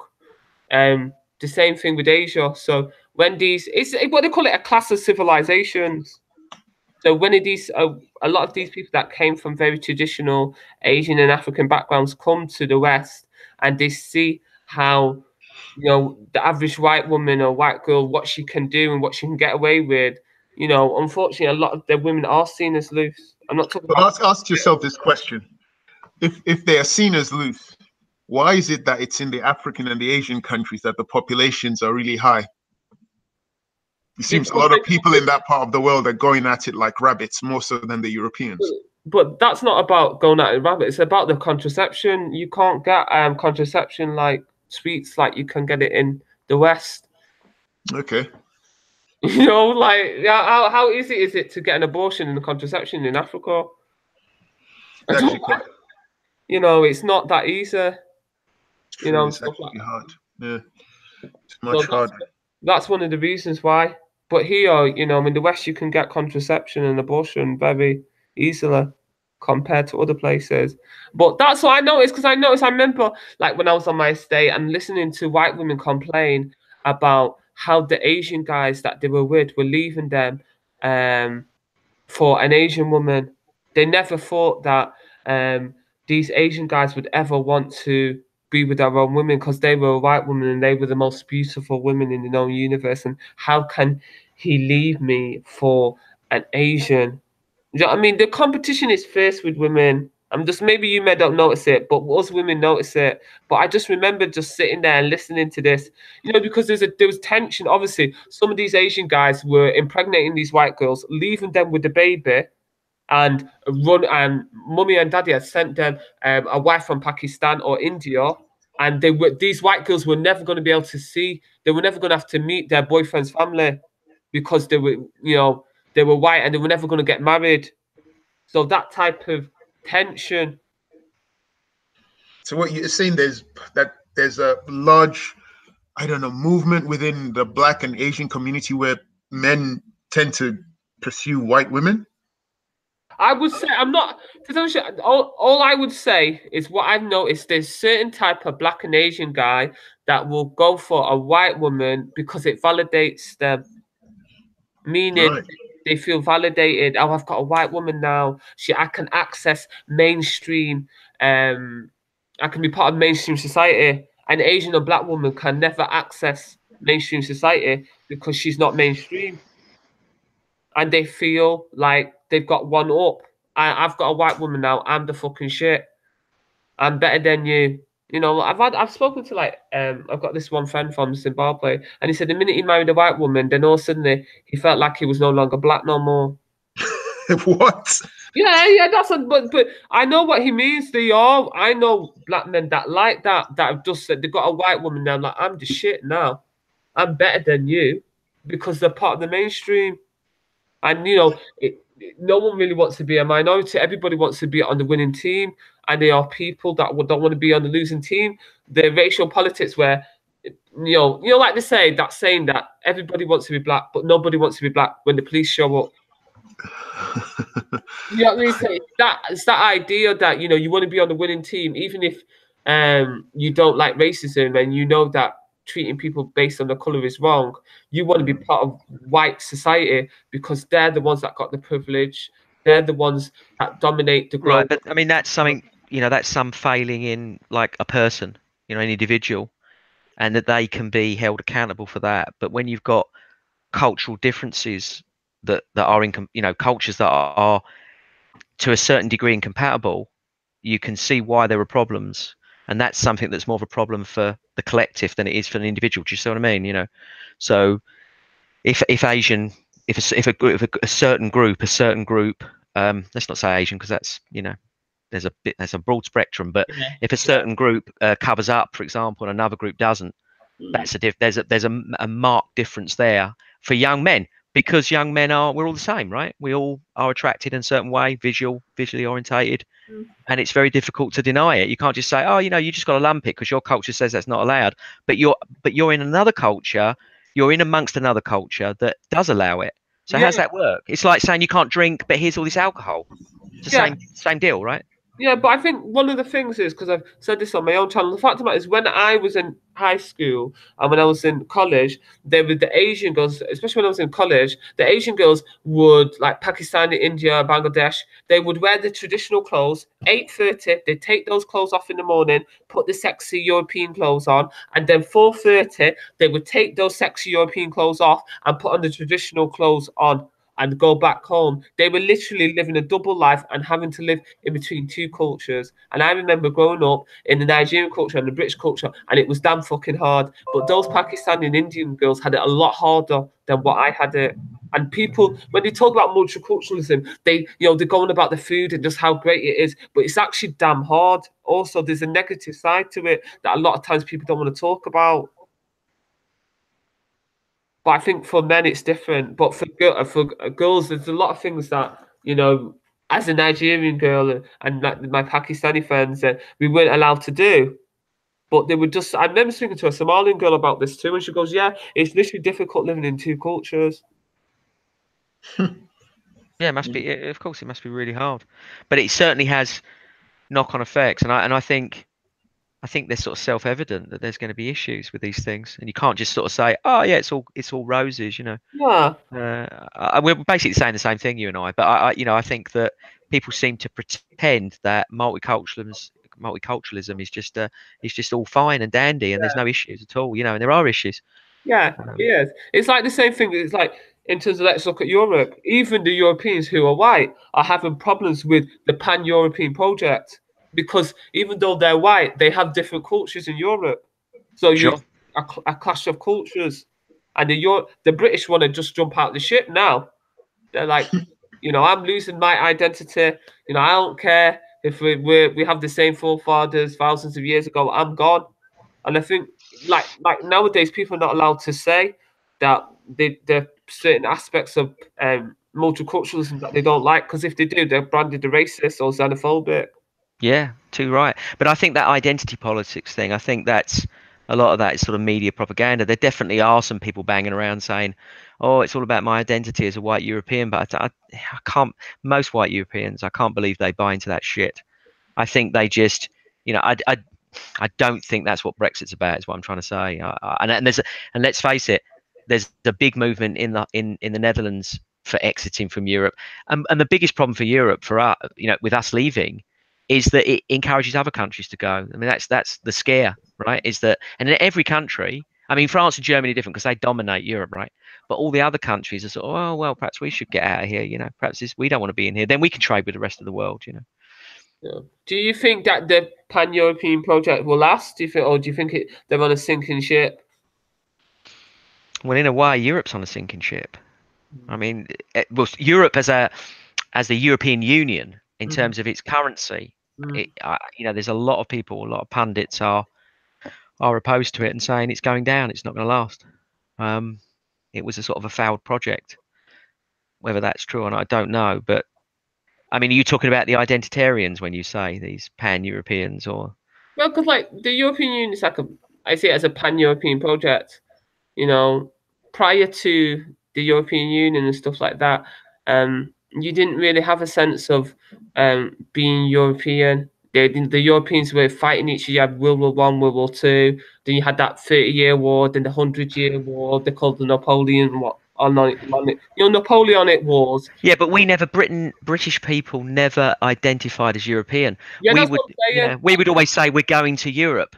We never acknowledged we were in Europe. We would say, we're going on the continent. We're going to Europe. Yeah, that's what I'm saying. That they didn't have a European identity prior. That's right. You know what I mean? So, that's it. So I think, I don't know. I just think it's. But the union, everyone knows the union is the significant thing about the union is it's an economic body that's designed to ultimately compete with, the bigger bodies like the United States or China, or that's its main objective, so that it can redistribute wealth and thus build up countries with less wealth or less growth can be, have stuff injected into them and then build them up. So it's about trying to make, because that's what the states can do, right? If the states has a problem, it can shift things around. It can force people to put a factory in a different place so that it builds prosperity in that area.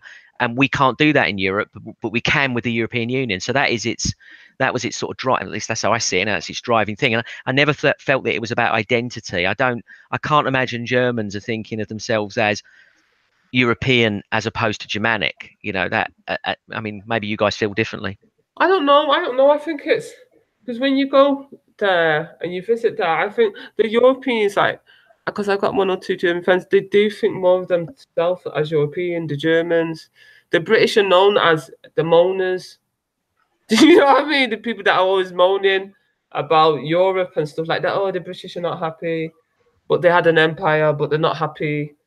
That's how they're seen. Well, that makes sense. I mean, we lost through incompetence. We lost our empire, and we're going to moan about it. There's no question. And they're all at empires, right? The French, all these places had empires to different degrees. Yeah. And also we're an island, so there's that is a facet of it. That we see ourselves as separate because we're an island.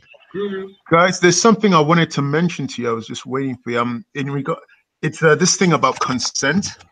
I was just reading something that I wanted to share with you guys on the Crown Prosecution website. It says the word consent in the context of the offense of rape is now defined in the Sexual Offences Act 2003. Fine. It says a person consents if he or she agrees by choice and has the freedom and capacity to make that choice. The essence of this definition is the agreement by choice. The law does not require the victim to have resisted physically in order to prove a lack of consent. So there doesn't have to be a struggle. So it could be that the person could even be, I don't know, intoxicated or drugged. But if that person has not given consent to sex, they have a legal case to stand on and claim that they have been raped, which I wasn't aware of. I don't know. I think that the rape thing is very it's a very, most of the rapes is not reported anyway. So this idea that the men will get prosecuted or who is quite, I don't think it's true, because a lot of rapes don't get reported. It's not that easy to prove rape. Yeah, but more are getting reported nowadays. So there seems to be, I don't know, this belief that this is why it's a question of, part of me thinks it's because of education. More and more young people, women are being educated that if a man does something, they have to speak out, which is good. Part of it is also the Me Too movement, but it creates this situation where, I don't know, as a man, you could almost feel that you have to really be on your guard if you're in a date or going out with someone, because anything you do could be misconstrued as, well, sexual assault. Not consensual. I don't know. I can't say. I'm not a man. I can't say. I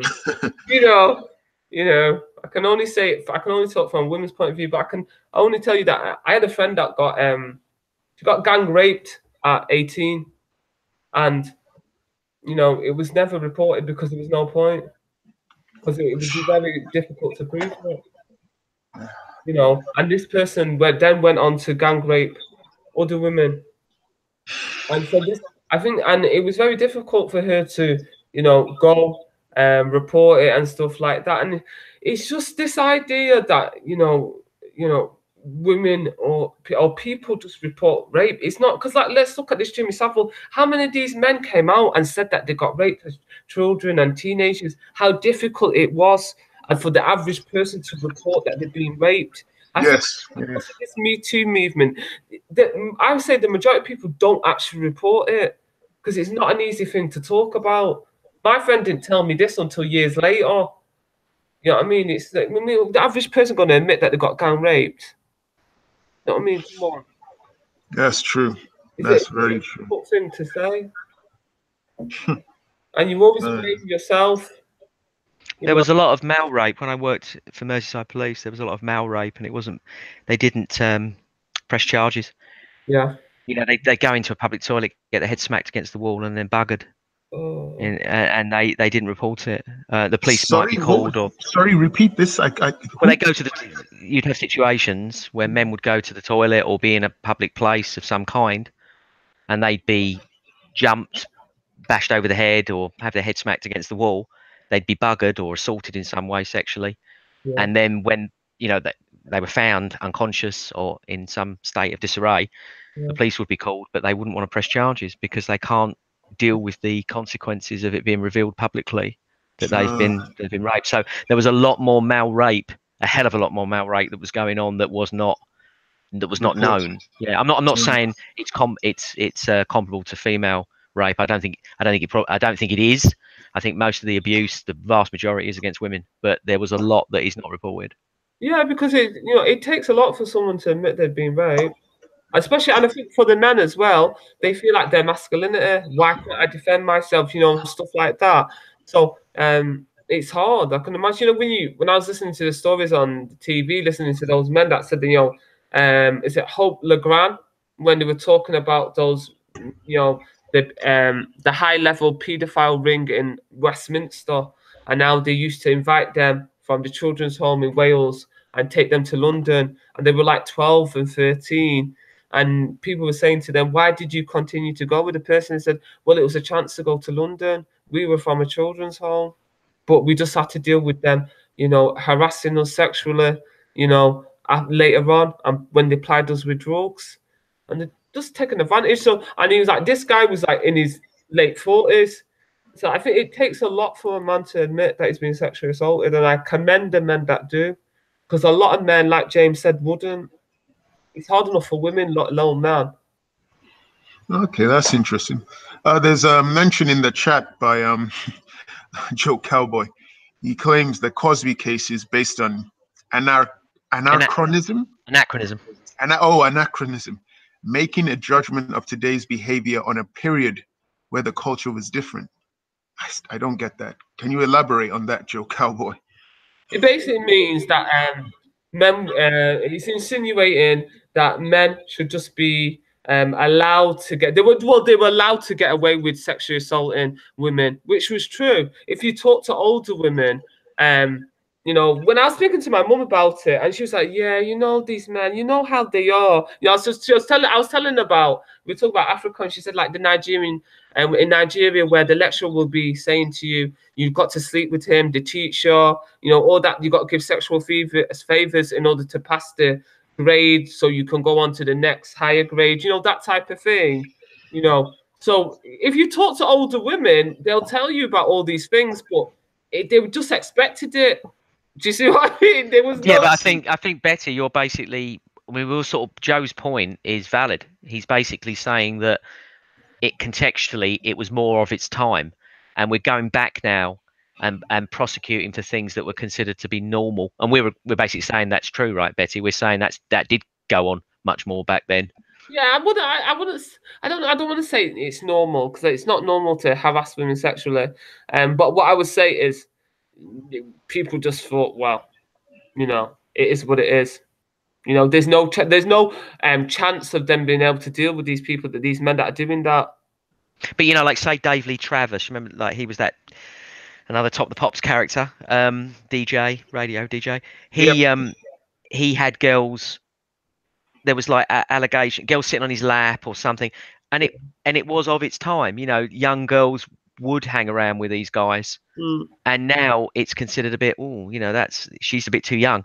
But back then, I mean, if you look back at the old early Top of the Pops, if you watch any of them, they're just hanging off these DJs, these young girls. Yeah, and it's going out on primetime television. Nobody's batting an eyelid. Now they'd be going, God, those guys look like paedophiles. But now, back then, they were like, yes. But And That's a very that's good what point. Joe Cowboy's. That's the point Joe Cowboy's making. I Okay, think. I see. Oh, All right, but it's that makes sense. like if you've ever listened to Joan Collins, she talked about how her first husband raped her, and then she went on to marry him. Excuse me. Yeah, She was still in love with him after the rape. you know, but they call it Stockholm syndrome. You know how it works. Oh, right. Yeah, she said Uh, she goes on. She basically said that she went on a date with him or something, and he raped her. And because of the shame, she felt like no one's gonna want her. She felt dirty, and she felt, well, he's the only one I can get now. But Joan Collins, and she talks about how in Hollywood, Marilyn Monroe warned her about the dirty old men in Hollywood that are constant the casting couch, and that you should watch out for these sharks that are basically saying sleep with me and I'll give you the part. But honestly, what is going on? What is going on that so many men feel the need to sexually assault women? Is it? Are we? Where are they getting it from? Is it? Are the parents teaching them? Is it something in the community? Because there's a high level of it that's been going on for a long time. It's just that now most people who've been assaulted now have the freedom and the confidence in Western countries to report it. And it seems to be like it's an epidemic. I mean, 2 weeks ago, it was mentioned in the news, the whole pedophilia case that had been going on back in the 70s. And they only started in Nottingham, and they only started mentioning it now in 2018. I mean, what is it something in the food? What is making so many men or young boys feel the need to abuse girls? They came up with some statistics just now on the news that a lot of schoolgirls who were asked claimed that they had experienced being groped or touched inappropriately by boys. but I don't know. But is it? I think that's a normal thing of going on. What woman does? What girl, teenage girl, is not expecting that? Everybody knew you have to be careful what you wear. Yeah, and also that thing of boys pulling your bra strap when you're in high school. The minute you get some tits, they're like, "Let me pull a bra strap," or look under the skirt. That type of, going through puberty. I think people expect it, but also, if you look at the age of consent laws in this country, they were raised when they were 12. They were raised due to this teenage prostitution. British teenage girls being prostituted to the Netherlands, and that's one of the reasons why they raise the age of consent is to stamp out that type of behaviour. Because when you go to Germany, the age of consent is 14. Oh my goodness. I mean, we live in a culture of, and I'm not talking children now, I'm talking just generally. We live in a culture where men are expected to, go out and manipulate to get what they want. That is the culture, right? That somebody said recently, they were being serious, but they were sort of joking about it a bit, but they were making a serious point that aren't most sort of relationships sort of founded in some sort of grooming of some description, where the man goes out and he he spoils the woman, or he does whatever he thinks to get her to consent. I mean, it sounds awful to put it like that, but isn't that really what is happening? So we do have a culture. We don't really have a culture of equality, not in that respect. And So would you say it is a rape culture? To be honest, I think if when you go to the level of status, I think we do ultimately, yeah, that's what we're doing. We're pretty much saying to boys, it's your obligation, it's your duty to, do whatever it takes to get the girls. And the men, as parents, the men are sort of like when their boys do this, I'm not saying they do it in a terrible way initially, but when they do it, the men are kind of proud of them. It's like, yeah, my boy's got this girl, and it's all about the boys getting the girls. It's not an equal situation. I'd like to hear what Betty thinks about that, but I've never even heard. I've heard this rape culture. I'm just reading the Wikipedia definition of what a rape culture is. But can you explain to me what a rape culture is? Because that's such a big, huge term that I've heard of it, but I don't know the definition of it. What do they mean? It says something about it was defined and developed by the second wave of feminism in the United States of America in the 1970s. Well, I think I don't know about some dictionary definition. I mean, I was just going on what Preston was suggesting. And I think that from his point, from the point he was making is that are we ultimately encouraging a sort of degeneracy by having this sort of inequality where men are expected to go out and effectively groom? I mean, pickup artistry, for example, is a big business in the UK. It's a big business in the United States. So men can go and find out how to pick up women. It's a multi-million, possibly billion-dollar industry where people, they get DVDs and CDs, and you can go online and find out all the special techniques that you can use. And it's not like the old days where people would say, "Oh yeah, roses, roses and a box of chocolates." This is very complex psychology that men are encouraged to pursue. And there was a guy who was very successful at this, had his own social media platform, and he was actually banned from coming into the UK. A number of people within Britain petitioned to stop him from coming to the UK to hold an exhibition. I can't remember his name. And this was a big deal. This happened a year or two ago. There were a lot of people basically stating that his pickup techniques were tantamount to rape, basically inciting rape and degrading of women and abuse of women. I mean, the most famous guy is Neil Strauss, and he wrote the book called The Game, I think it was, or something like that. But he was on The View, which is all woman panel, and and this was years ago, and he was very good at saying, look, what I do is encourage men to be the best that they can, right? To present the best that they can. But that's not what most of this culture is about. It's about manipulating women. Sure, they're not putting drugs in your drink, but they sort of are. So in a way, they're putting words into your head, and there's a thin line here. You see what I'm saying? Almost like they're taught to be a predator, and like not think of. Or not taught to be a predator, but to embrace their predatory nature. Does that make sense? Yeah. Yeah, the other guy I remember is Julien Blanc. He was the other one banned. He's a pickup artist. He was actually banned from coming to the UK. I just found his details. He was barred from entering the UK because it was believed that his visa was actually rejected. He applied for a visa. He was rejected. And he was not being allowed into the UK. Apparently, the decision by the Home Secretary, Theresa May, follows international criticism over his dating seminars. More than 150,000 people have signed a petition demanding that Britain follow Australia's example in cancelling his visa. The petition says to allow this man into the UK legitimizes sexual assault and predation and sends a message that women are playthings or objects without agency.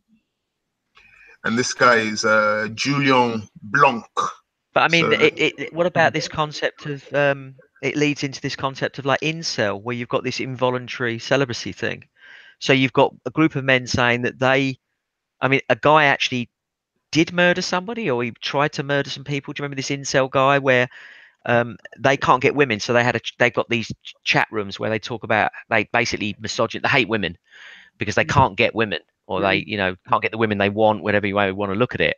So you've got that sort of group. Then you've got the pickup artists. There's definitely some issues here around psychology, around men, women, sexuality, and the fact that men are expected to do a certain thing, and when they can't achieve that, they consider it, they consider themselves failures, kill themselves.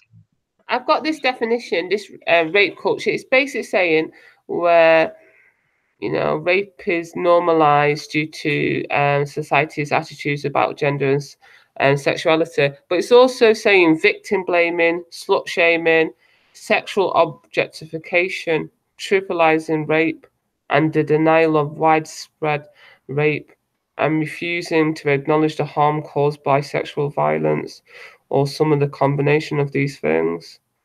And I think I read a book on sexual objectification and the way how women are advertised in the West, where you just get her body parts. The body parts are going to sell the car. The body parts are going to sell the perfume.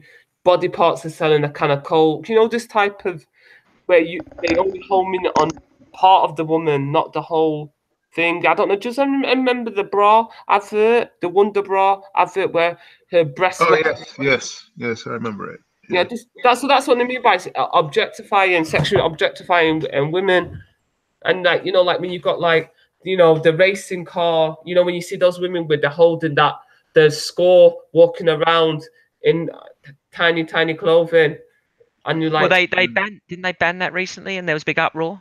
Did they ban it? Yeah, I but thought they pressed them. Can you confirm that, please? They banned the grid girls, they call them, don't they? The grid girls, and they Oh banned and the darts. yeah. The girls that bring on the darts players.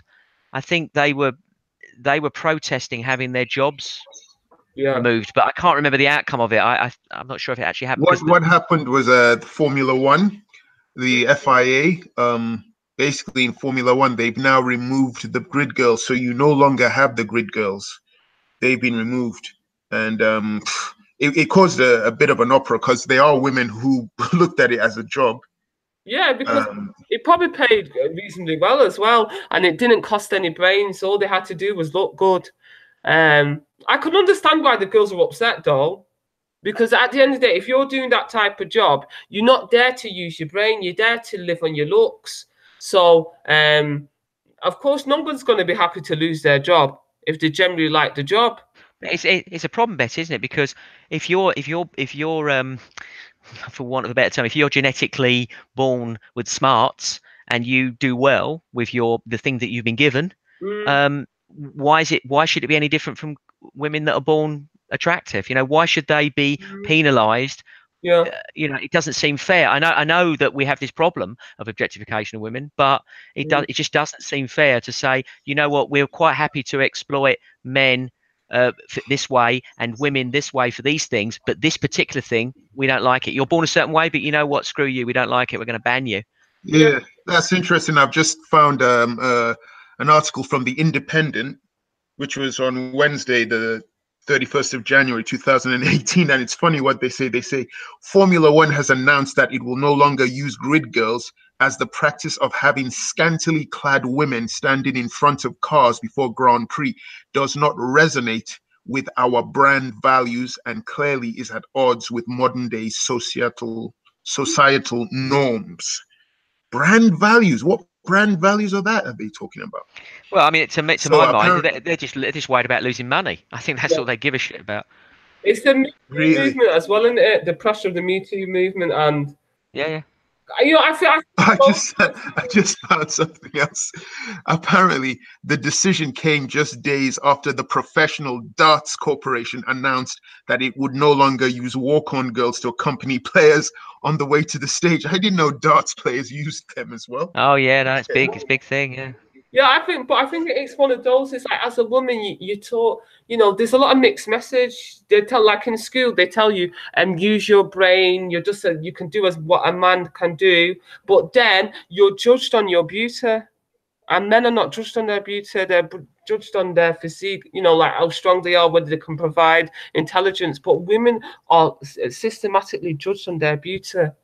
No, if you judge men collectively, they don't judge you on your intelligence. So there's mixed messages. You're saying to those girls, concentrate on your education, but then you'll say, oh, well, she's really beautiful. And the girl that's making most of the money is the beautiful girl like Katie Price, but Yeah. you're not paying the nurse that is using her intelligence and her. I mean, that's the capitalist ethic, isn't it? It's about like make as much money as you can by any means necessary. So who can fault them for using what they've got? It's just Me personally, I don't. As long as they're doing it consensually, I haven't got a problem with a woman using her looks because I believe in using your looks. I think you should use your looks as well as your brains. If you're going to get ahead in life as a woman, you've got to do it both. Just play the game, because at the end of the day, they are men. Like I've been in the shop sometimes, just going into takeaway, and the man's just giving me extra food just because he thought I was beautiful,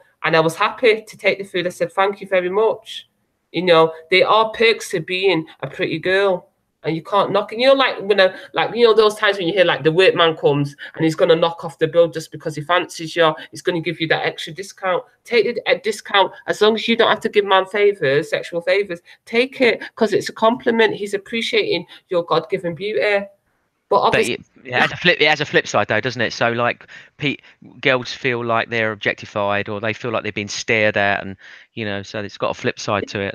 yeah, but I think there's a way to do it in there, because some men appreciate your beauty and they're not rude about it. But it's if because my sister's got really big boobs, and what's really annoying is when men are just looking at her boobs and not looking at her face.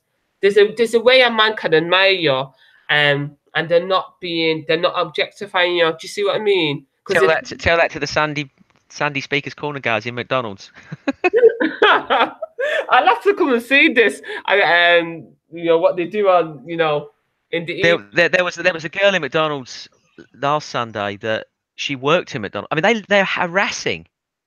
yeah. If they're listening, they're going to kill me. They're harassing the staff as well, like the mostly female staff, and they are like, they come to, you know, clean the table or whatever, and they are harassing. They're going like, "What's your name? How you doing? You know, where you from?" Which guys is it? Is it the black guys?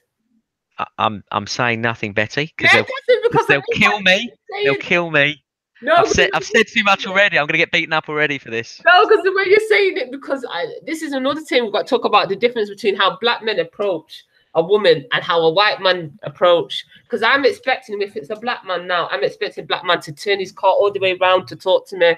I've had black men literally, they're on one side of the road, they go the opposite way, and they're like, whoa, whoa, whoa, whoa, whoa. These Jamaican guys, they will turn the car around just to come and talk to you. But a white guy, a white guy's a lot more reserved when they want to chat up a woman. Let's just say that I found it particularly strange that, like, you're sitting at a table with a bunch of guys, and that all the guys would get up and like go and talk to the girl. I mean, literally get up out of their chairs and go to the girls. Yeah, yeah, that's quite amusing.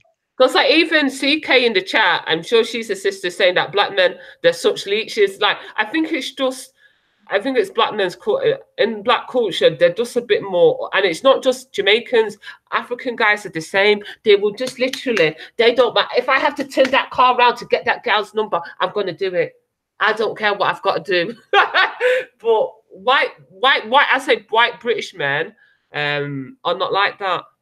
You know, I remember one time, like I was just walking down the street, and the next minute, some white guy was just talking about the size of my bottom, about how nice it was, and I was expecting to see a black man. I turned around and it was a white man. I couldn't believe it. I said, "Oh my God, it must be the J-Lo effect."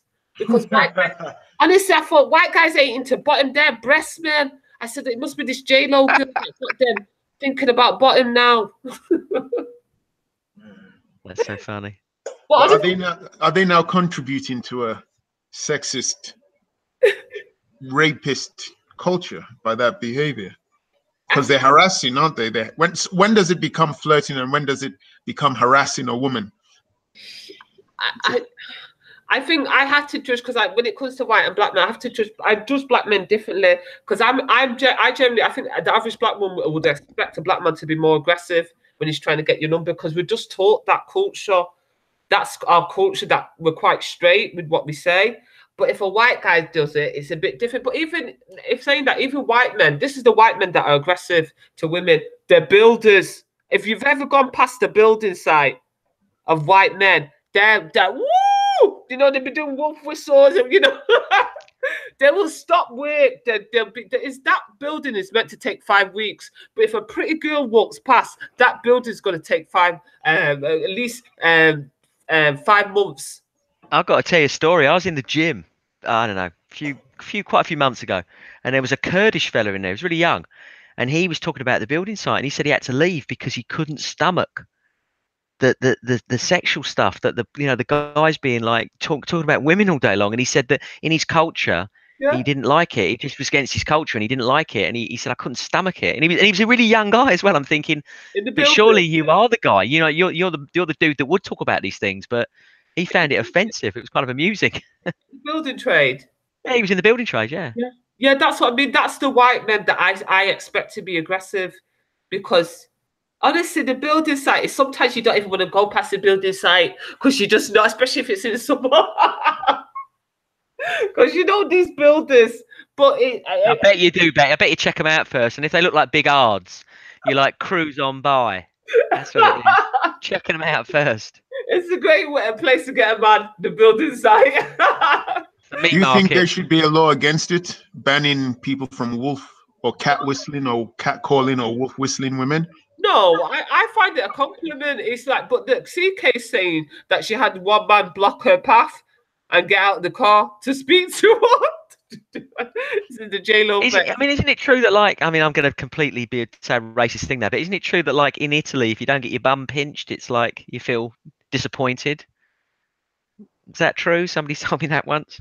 I won't surprise me, because you know the Italians, they're more forefront. You know, they're very upfront about how they are, you know, the way they shout Bella, you know, meaning beautiful. The Italian men they're meant to be romantic, and they're always trying to get women. They see it pursuit. I think British white men are more reserved, accepted to run the building site. Yeah. Yeah, culturally. But no, I think wolf whistle, there's a way. Wolf whistling, you know, complimenting a woman, that's nice and stuff like that. But some men just take it too far. Like James is saying, to me, it sounds like they're taking it too far in the, you know, the McDonald's. Yeah, it was very disturbing, especially the way I saw people looking at Sophia Lewis before then. I mean, maybe I was just overreacting. I just thought, man, these guys, they look like ravenous dogs. It's bizarre. Well, it was a bit of a curiosity thing as well, wasn't it? Like people were going, people would walk past me and say, "Have you seen that guy? It's a girl. Is it a guy? Is it a girl?" So there was a lot of people going over there just to have an ogle to see if they could decide what it was. Is it a man? Is it a woman? You know. It's true, like a zoo, it's like a zoo animal. I met her. She was with we went me and a guy Ross. We went down into McDonald's just to use the loo, and Hass and Raj were still there because we thought they'd left to go back and do their roasted savages thing or whatever it was. But they were still down there, and she was with them, and somebody else was there with them. Can't remember who the other person was. And they were having a bite to eat in there. So I had a very brief conversation with those guys, and that's when I saw the picture of her twin brother on her phone. But the hands her fingers are so feminine, so long and thin. Yeah, I felt sad when I shook her hand. I thought I was gonna hurt her. Because when I said bye to her, I said, "Oh, bye bye," and then I shook her hand, and her grip was very light, and I thought, "Oh, don't," because men, we're taught when you shake another man's, sorry, you're taught when you shake firmly. Yeah, your hand. You know, sadly, not enough men do that, and a lot of men, and they're like limp-wristed when that, and you think, "Ugh, that's horrid. What's going on there?" And I did exactly the same as you, Preston. I shook a hand and I gripped it like a guy, because you're on edge. You don't really know how to behave because you're thinking it's a girl, but it's not a girl. What do I do? Yeah. And you end up acting like a total prat. And so I shook a hand. I went grip, and I was like, woman's hand, dickhead. You know. Well, I think you handled it really well. You were really polite to her, and that's what you want. You don't want to be like the other guys that were like, I mean, even for Darwin purposes. Darwin. Oh, but he said Modine for Darwin purposes only when he took her number. Yeah, Philip Graham in the chat just answered your question, Betty, and I saw the footage of that. The footage in France where this young woman was walking past a cafe minding her business. This guy walks up past her, says something to her. I think she turns round, tells him off for it. Then he comes back and he smacks her. And then a number of people got up in the cafe to challenge him and he walked off. But apparently, according to Philip Graham, the guy was jailed. So they actually caught the guy and jailed him. I didn't know they caught him, but I remember seeing the footage. You were shown on the news. And it was sad to see. Yeah. It's disgusting. Yeah. You know, that was. But you know, I mean, because like CK's just asking me about a man pinching my bottom. I've had my bottom pinched by a work colleague, and I did tell him you're not meant to be doing that, but I didn't, you know, whack him and stuff like that. But I think because well, that's sexual assault. Yeah, but it was like, you know, I was like the look of it. You know, you're just used to it. Women are just used to it. Some women are just used to it. Just like, oh, we haven't got time to go all the way down that, making a complaint, write the form, what time did it happen, and all this. You just say, don't do that again. And that one, I was, you know, I was on the checkout and he tried it again, and I just picked up the bread, the customer's bread, and just whacked him with the bread.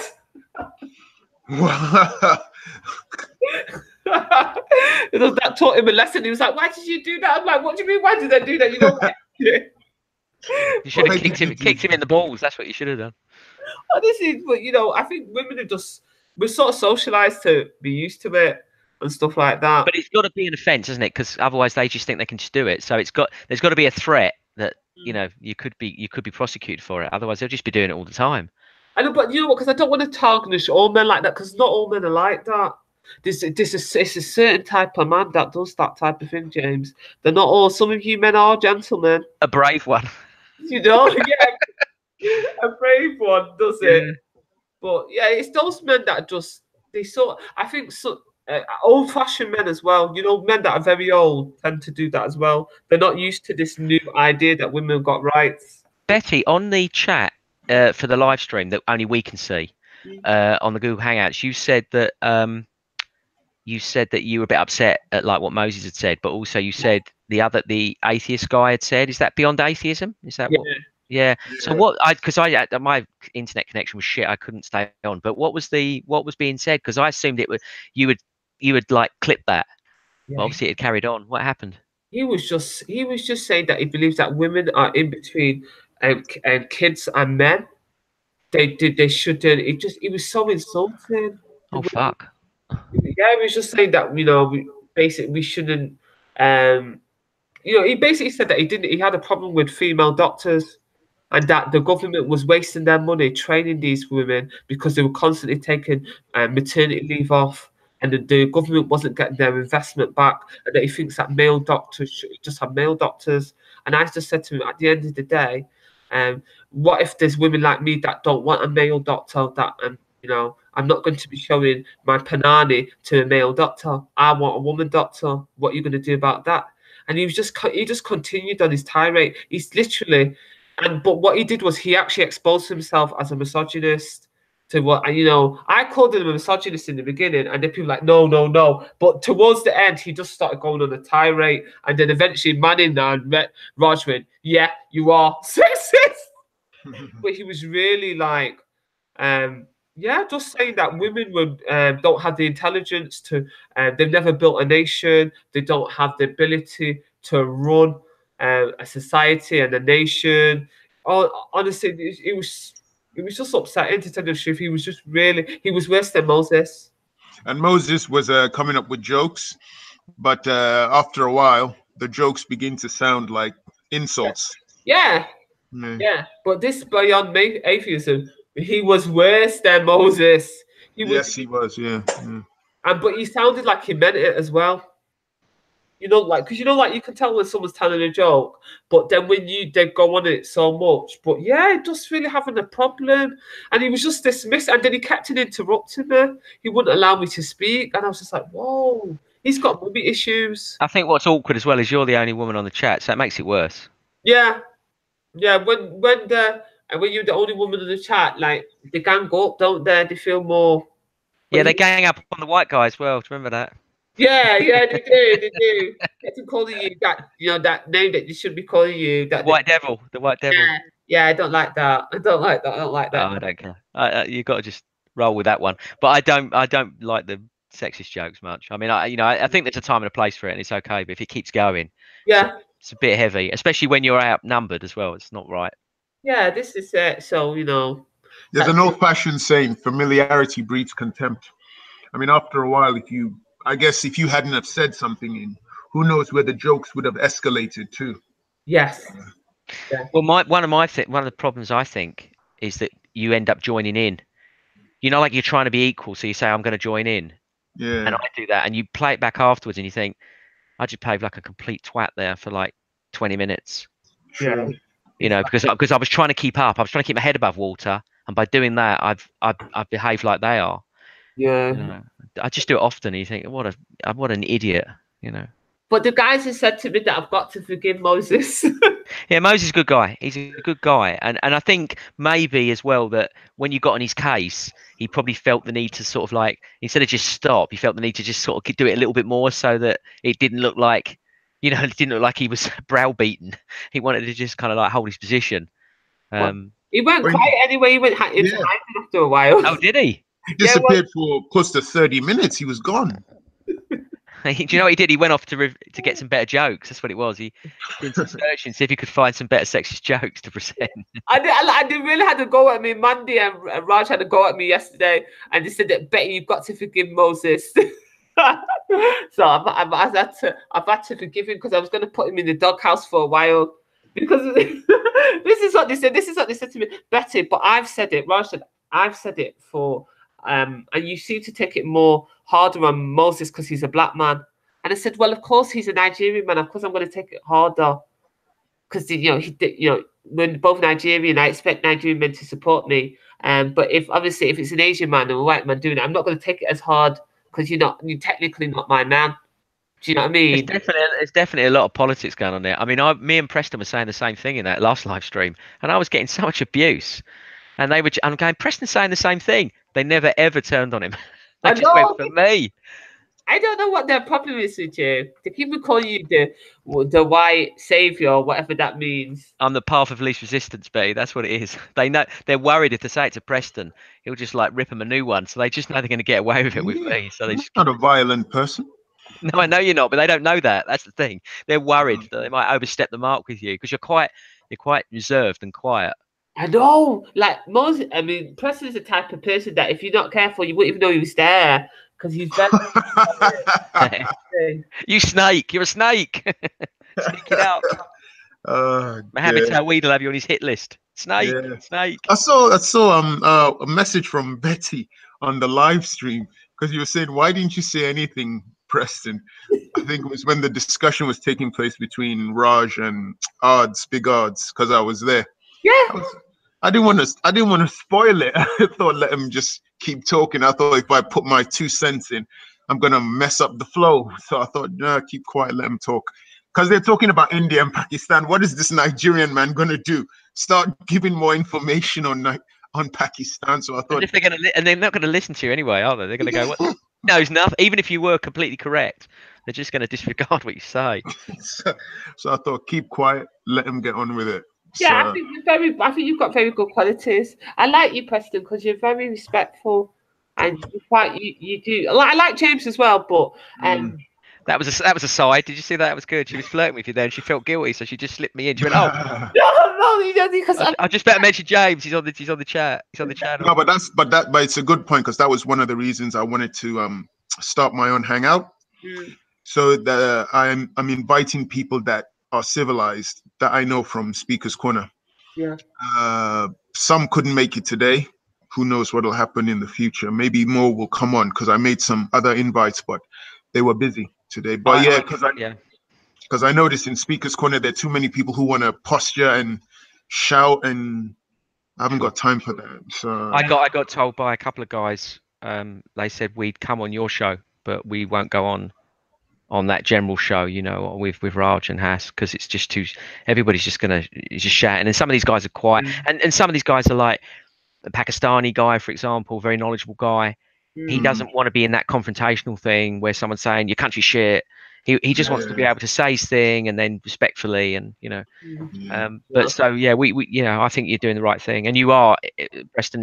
Betty, you're absolutely right. Preston is incredibly respectful, and he just. Yeah, he always tries to see all this point of view. It's a rare quality in the Nigerian man. I wouldn't survive if I tried my kind of politics. It wouldn't work. I would have to adopt the way of Nigerian politics to survive, because this way they wouldn't get it. They're like, this guy's a swag bear. Move him to one side. He's useless. So I'd have to be like a snake. What's the name of that guy who? This is a true story, James. There was a Nigerian man who lived in England, was poor, worked in B&Q. He was in England for a while with his wife. He then left England, went back to Nigeria, ended up becoming the governor of one of the states in Nigeria called Bayelsa. Hell of a story. My God, so he went from B&Q to like a governor. Yeah. But unfortunately, he became incredibly corrupt, one of the most corrupt politicians. He also got involved in some dubious things in the Middle East. And some people say that's why he actually got caught, because in Nigeria, the politicians, they weren't going to arrest him. It was because he did some dubious things in parts of the Middle East, UAE, Dubai, and some parts of Europe. So through Interpol, he was arrested, and he eventually lost his job. He died about 2 years ago of old age, but he was like fighting criminal cases. But apart from that, the story of from rags to riches, coming from England, poor, going back to Nigeria, and then becoming a governor of a state, Bayelsa. It was like Bayelsa state. It was like, wow. Are you a proper Nigerian though? Because you're so polite. Well, I did grow up there, but I've lost my accent. Oh my God, did you grow up there? Because I'm so used to like Nigerian men that are really rude and. Yeah, I was born here, but then as a baby, I was taken back, schooled, lived there, grew up there. lost my accent. I still understand my tribal language, but yeah, different. I guess I am. It's so nice to see it because my mum's got one of those Nigerian friends, a Nigerian man that is gentle and polite. And I think I'm just so used to these Nigerian men that are a little bit barbaric, you know, like the ones that the names that won't be mentioned in that part. I like to see myself as an elephant. Because an elephant, you can do a lot and get away with it. But once the elephant loses its temper, even the king of the jungle has to go running. There's no lion will come up against an elephant when it's pissed off. So that's me. When Plus, I was sorry. Sorry? No, you go ahead. Plus, like the elephant, I don't eat meat. So chilled out. But eventually, I will snap. Honestly, that CK, because honestly, because they're all ripping me about me saying that Preston's very attractive. Do you know what's funny though? When Betty says it, when she talks about you, her voice change, everything changes. Have you noticed? Like, nah, I'm not buying really that. That's feminine nothing. kind of. No, I'm not buying that. I've noticed Betty when Big Odds is around. Oh my goodness! I saw what happened on the Crack and Pigeon show yesterday. Wow, I was like, is this guy gonna be so blushy? Is he gonna blush that he won't be able to come on the show? But he came on the show. He came on the show and he kept talking, and he was fine with it. But you should have seen it. I mean, I was like, wow. If they were both there, she would devour him. I was like, what's going on? No, I'm a bit low lioness. But when you get to my age, you don't care. You think, right, that's it. Let me just go in for the kill. The filter gets switched off. You don't care no more. Yeah, you know, as you know, that's what they say. Old age, you just don't care anymore, do you? You just think, oh, forget that. I'm going to do what I want to do. You know. Yeah.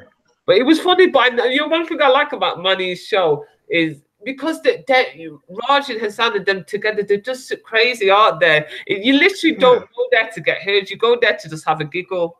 Because I can't tell when because I don't know how they do it. The dynamic is so unique. They shout, because I was watching it yesterday, and they literally took over the show by arguing about how to fix the internet connection, plug it into the TV and the speakers, and Hassan didn't want to do it.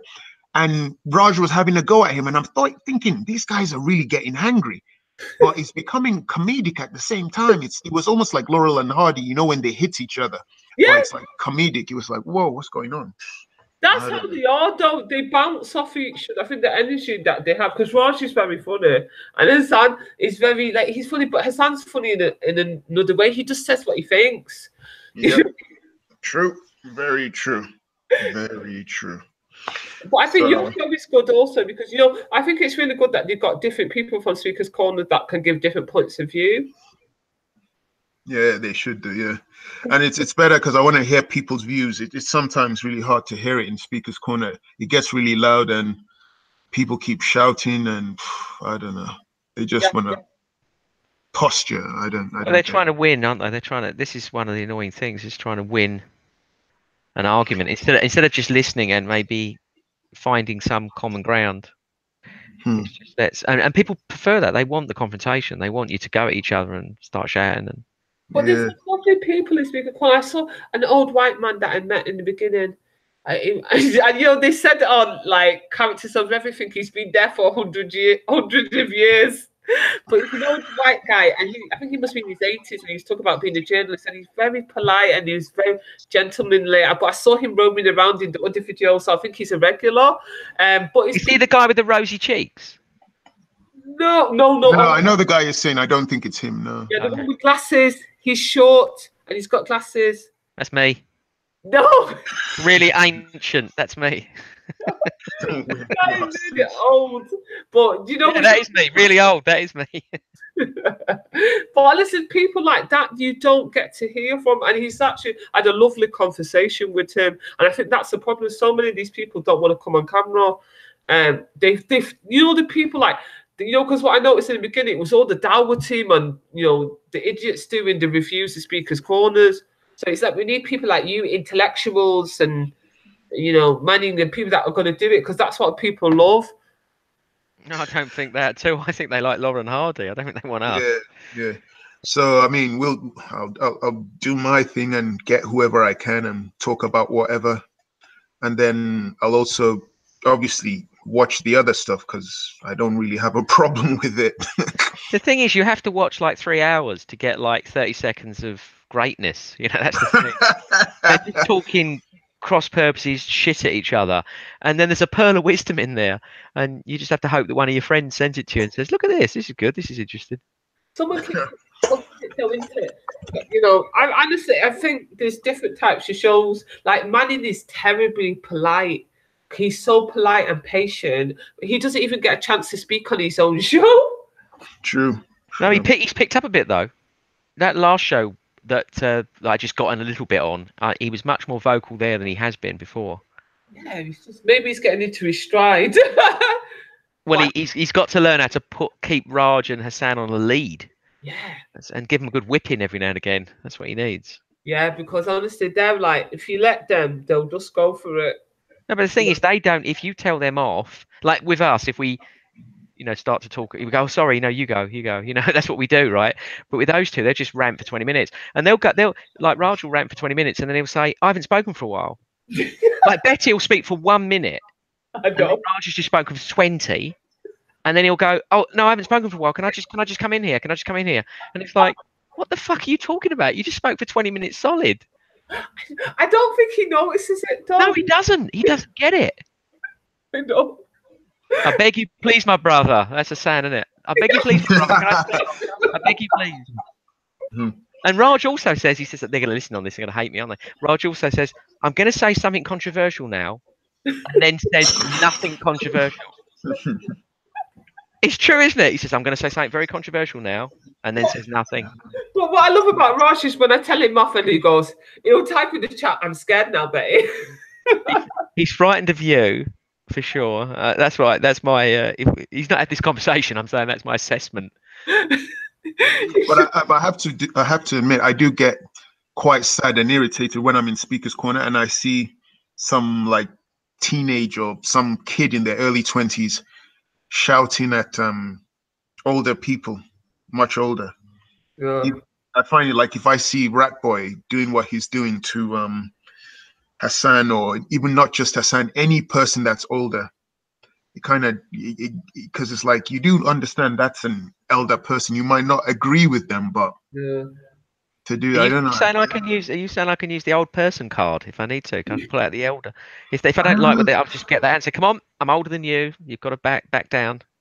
It's that typical Nigerian, because he's raised in Nigeria. That's how it is, isn't it? Even if the elders are wrong, they're right. You've got to show me that respect because I'm young. Well, that was my introduction to you, Betty, was you was having a go at Mike for not showing respect to Ty.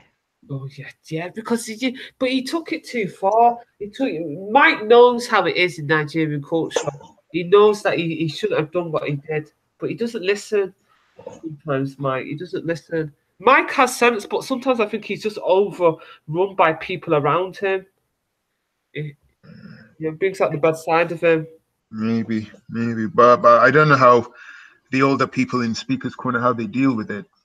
Because to me, I'm like, because I grew up in a background where you didn't speak to your elders in a certain way, not just because out of respect, but they were physically much stronger and they would beat the living daylights out of you. So eventually, if you crossed the line, you got beaten up bad. And it was the same when I ended up coming to England, the school that I went to. Yeah.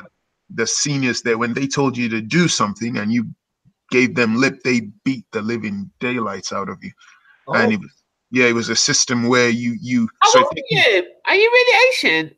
I'm not telling you how old I am, but they told you went out. You must be really old because corporal punishment is not meant to be around. You must be old. You're older than me then. No, corporal punishment wasn't allowed when I was in school. He's talking about the other kids kicking your head in. Yeah, the kids, not the teachers. So the senior students tell you things like, okay, go to the shop to buy me something. And you tell them, no, you get beaten up. Or they come into the room and they say, get up, I want to sit there. And you say, no, you get beaten up. It sounds like prison. It sounds like you're in juvie or something there. That sounds terrible. It was pretty. No, it was actually, it's mixed. It was mixed. It had boarders and it had day pupils. Oh, but that's why, because was it a special school for it to be boarders? Was it like a fee paying school? Oh yes, yeah. Yeah, then that's the difference. Yeah, they're much worse. You know, I've heard about those that knocking people about in them schools, that sort of macho sort of culture. Well, I mean, I went to a really rough comprehensive school, and it was, there was a lot of violence, but that structure that Preston's talking about, that hierarchy, that's in those type of schools. Yeah, it's just, one of them and stuff like that. But then I did end up coming to a state school just for a year, or maybe even less, 7 months, to do my retakes. And it was an eye opener. I ended up in London, South London. First day at school, I was 16.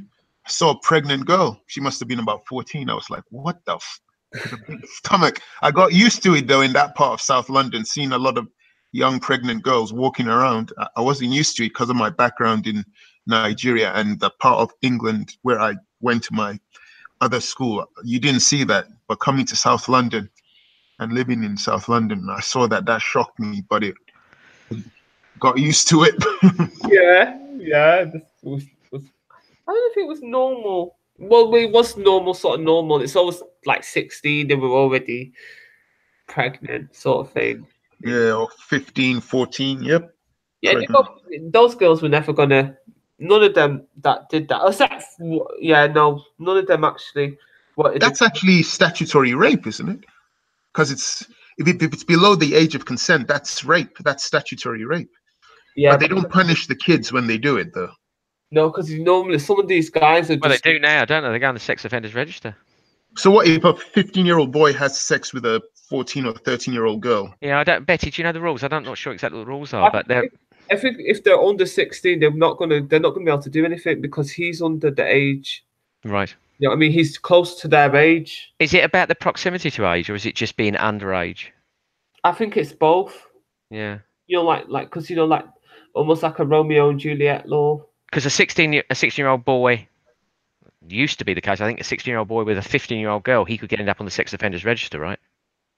Oh, I didn't know. Wow. Because I thought that Romeo and Juliet thing was something that came in later, or they were thinking about. But I don't even know if it's in. I'm completely out of touch with this sort of thing, but maybe Dan. But I thought. I mean, Betty, when you went, did you go to comprehensive school? Yeah. Yeah. At my school, it was all old boys. Like the older boys would wait for the really, really attractive girls. They'd be waiting outside school. They'd have jobs. So they'd be like 18, 19, 20-year-old boy, 16-year-old girl. That was just common, totally the norm. Why did the girls do that? I've experienced that as well. The girls always went for older guys. They had money in cars. And every time I remember when I was like 11 and 12, and me and my sister put up posters of, Hollywood pop stars, and my dad came into our room and he went to tell my mum, "Oh my God, they're putting up posters of men," and then my mum went, "Oh, don't be silly, these men are far away." It's like, I think even at 11 and 12, you don't see that they're big men. You don't see the difference. You think you're a woman. Do you know what I mean? So that's interesting. Is it then natural? Yeah, I think it's a grown man being with a 10-year-old. Is that natural then, or 11 or 12? I do remember being 11 and 12 in the first year of high school and looking up to men that were like 20, 26 and putting them on my wall and do that fake kissing, and I didn't think anything of it, and you always thought that guy, if you could get a guy that was outside of school and he was in college or he was 20, that was like, you went in for the kill. You thought you were like something because you're like, I've got a big man now. I'm a big woman now. It fed your ego. There was definitely girls at my school that were like 15 and they were getting picked up by guys in their 20s. Yeah. For sure. I mean, they were girls develop. Some girls developed early on. Yeah, they do. They look like women. Yeah, I knew a girl that was having sex at 11. Yeah.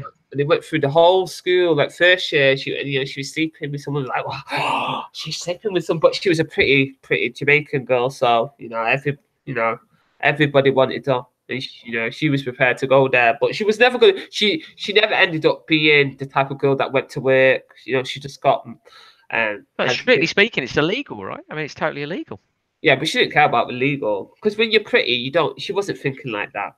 Because she wouldn't. She didn't even do her exams. She got her first flat at 15 by social services and went to live on her own. So she was living on her looks. You know what I mean? She was never going to be. She only started working and get in her late 30s. So she was never going to be that type of girl. Have you guys ever been to a reunion at your school? Yeah. Never, Well, no. What was yours like, Betty? it was weird to see people that were grandparents at 36. That was like, yeah. When like one of my friends said, "Oh yeah, I'm a grandma now," I was like, "What?" What I discovered is that all the guys that were like, you know, they were like the jocks or whatever, you know, whatever the equivalent is in. We had loads of different like groups we used to call people, you know, and the kids that you know were really successful with the boys that were really successful with the girls, and the girls that were successful with the boys, they were haggard, man. They were fat, ugly, haggard. Do you know what I mean? Really fucked up people. Most of them, not all, but most of them, really ruined their lives.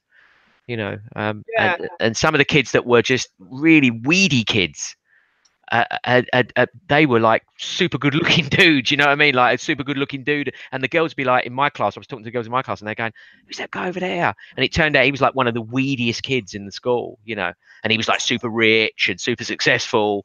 And yeah, really, so everything was very different from the way it was at school. You know, it's kind of strange. Yeah, this is it. But I think even the people that the people that didn't complete the exams, that had kids young, they didn't become successful. They just, well, they didn't achieve much. You see what I mean? It was just, so I'm not really surprised. You know, it shows you a lot of the times, you know what. I just wanted to say to you guys, thanks very much for turning it up. Thank you so much. I'm gonna close up, and whenever you guys want to hold a hangout, invite me, please. Okay. Thanks, Preston. There's just one thing I want to say. I noticed Rajiv was on the chat a little while ago. They were having a bit of an argument, and there was a James. He was arguing with someone called James, and I'm thinking, I wonder if he thinks that's me. That's because it isn't. Because there's several Jameses on there, and it isn't me. Yeah, because it's James O. Yeah. Was he arguing with Rajiv? Because Rajiv will be upset now what I've said about him now. No, he black hat guy. He was on there. Yeah, he was arguing, and they were really going for him. There's quite a few people going for him. And I should have said, by the way, that's not me. I'm James S, not James O. But yeah. Is that why they called him a pervert? You know, because I saw in the chat they were calling him a pervert, Rajiv. Yeah, they were really going for him, man. They don't like him, which I think that's really bad. They pick on. I mean, we can have our differences with him, but you know, when you start calling people pedos and shit, it's like it's messed up. So I don't like him. I don't like Rajiv, so I'm not even gonna be a I know you have an issue with him. Yeah, he's an idiot and stuff like that. But he did it himself. He's, you know, the way he was. You don't come on the camera and say what he said and then wonder why people are calling you. You know, you can't come and say that you're all right with your daughter becoming a porn star and then cry out and then demand to be called an intellectual. You know, you should have just kept that to yourself because he knows that that's what people are going to think. Did you? Sorry, we're supposed to be going, but did you watch the Rajiv and Rob argument? No. No, which one was? Oh, yes. I wonder what your take was on that. That was insane. I could see Rob was getting angry. He was. Betty, you need to watch it. But yeah, sorry, Preston. What was your take on it? I think it was in regards to freedom of speech, and basically I got the impression Rajiv and somebody else were challenging Rob, trying to point out that he was inconsistent in his grasp of what freedom of speech was. And I think they even challenged him to read out some legal documentation relating to freedom of speech. And they were challenging him that he wasn't really understanding what freedom of speech was. And it became a bit of a pissing contest, you know, men just trying to shout over each other. And I could see Rob was getting irritated as well. He slipped the M word in a few times, didn't he? Did he? I think so. Really? I didn't hear that. Well, either I saw him either I've mixed it in with something I saw him saying at the corner, or but there was something going on there, because Rob does not call it the M word, right? He just says it.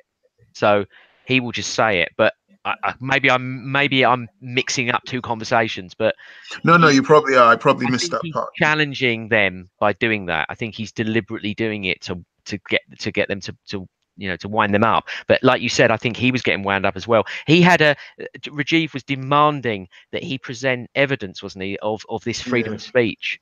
Yes. And someone supplied him with a European declaration, but of course it's not enshrined in law. It's just like a concept we should follow. But I've told what's his name, Moses. I had a bit of a discussion with him. I said, listen, you guys are always arguing about freedom of speech in Speaker's Corner. I'm not gonna lie, I have no clue what you guys are talking about. I don't know what freedom of speech is. So Moses tried to tell me, and he said as long as it doesn't incite violence. And I was like, but that's subjective. well, So, actually, in the statute books, first of all, the law is subjective anyway. I mean, it's discretionary, subjective. Certain members of the judiciary will judge it differently, but the statutes are clearly there to prohibit incitement to criminality. It's not just violence, it's criminality. So if I'm encouraging you to smash up property, for example, or do something else that would be a criminal act, I could be busted for that. Encouraging you to sell drugs or something, that could be against the statutes. But there is some stuff in there about racial abuse, I think, and inciting racial hatred. I think there's statutes on that as well. So it's definitely a few caveats. okay. Quite rightly so. Yeah. Well. Anyway, you guys, thanks for coming. Good night. Thank you. Thanks, Preston. It's great. Thank you. Yeah, we enjoyed it. Thanks, Betty. Bye, everyone. Bye-bye. Bye. Bye.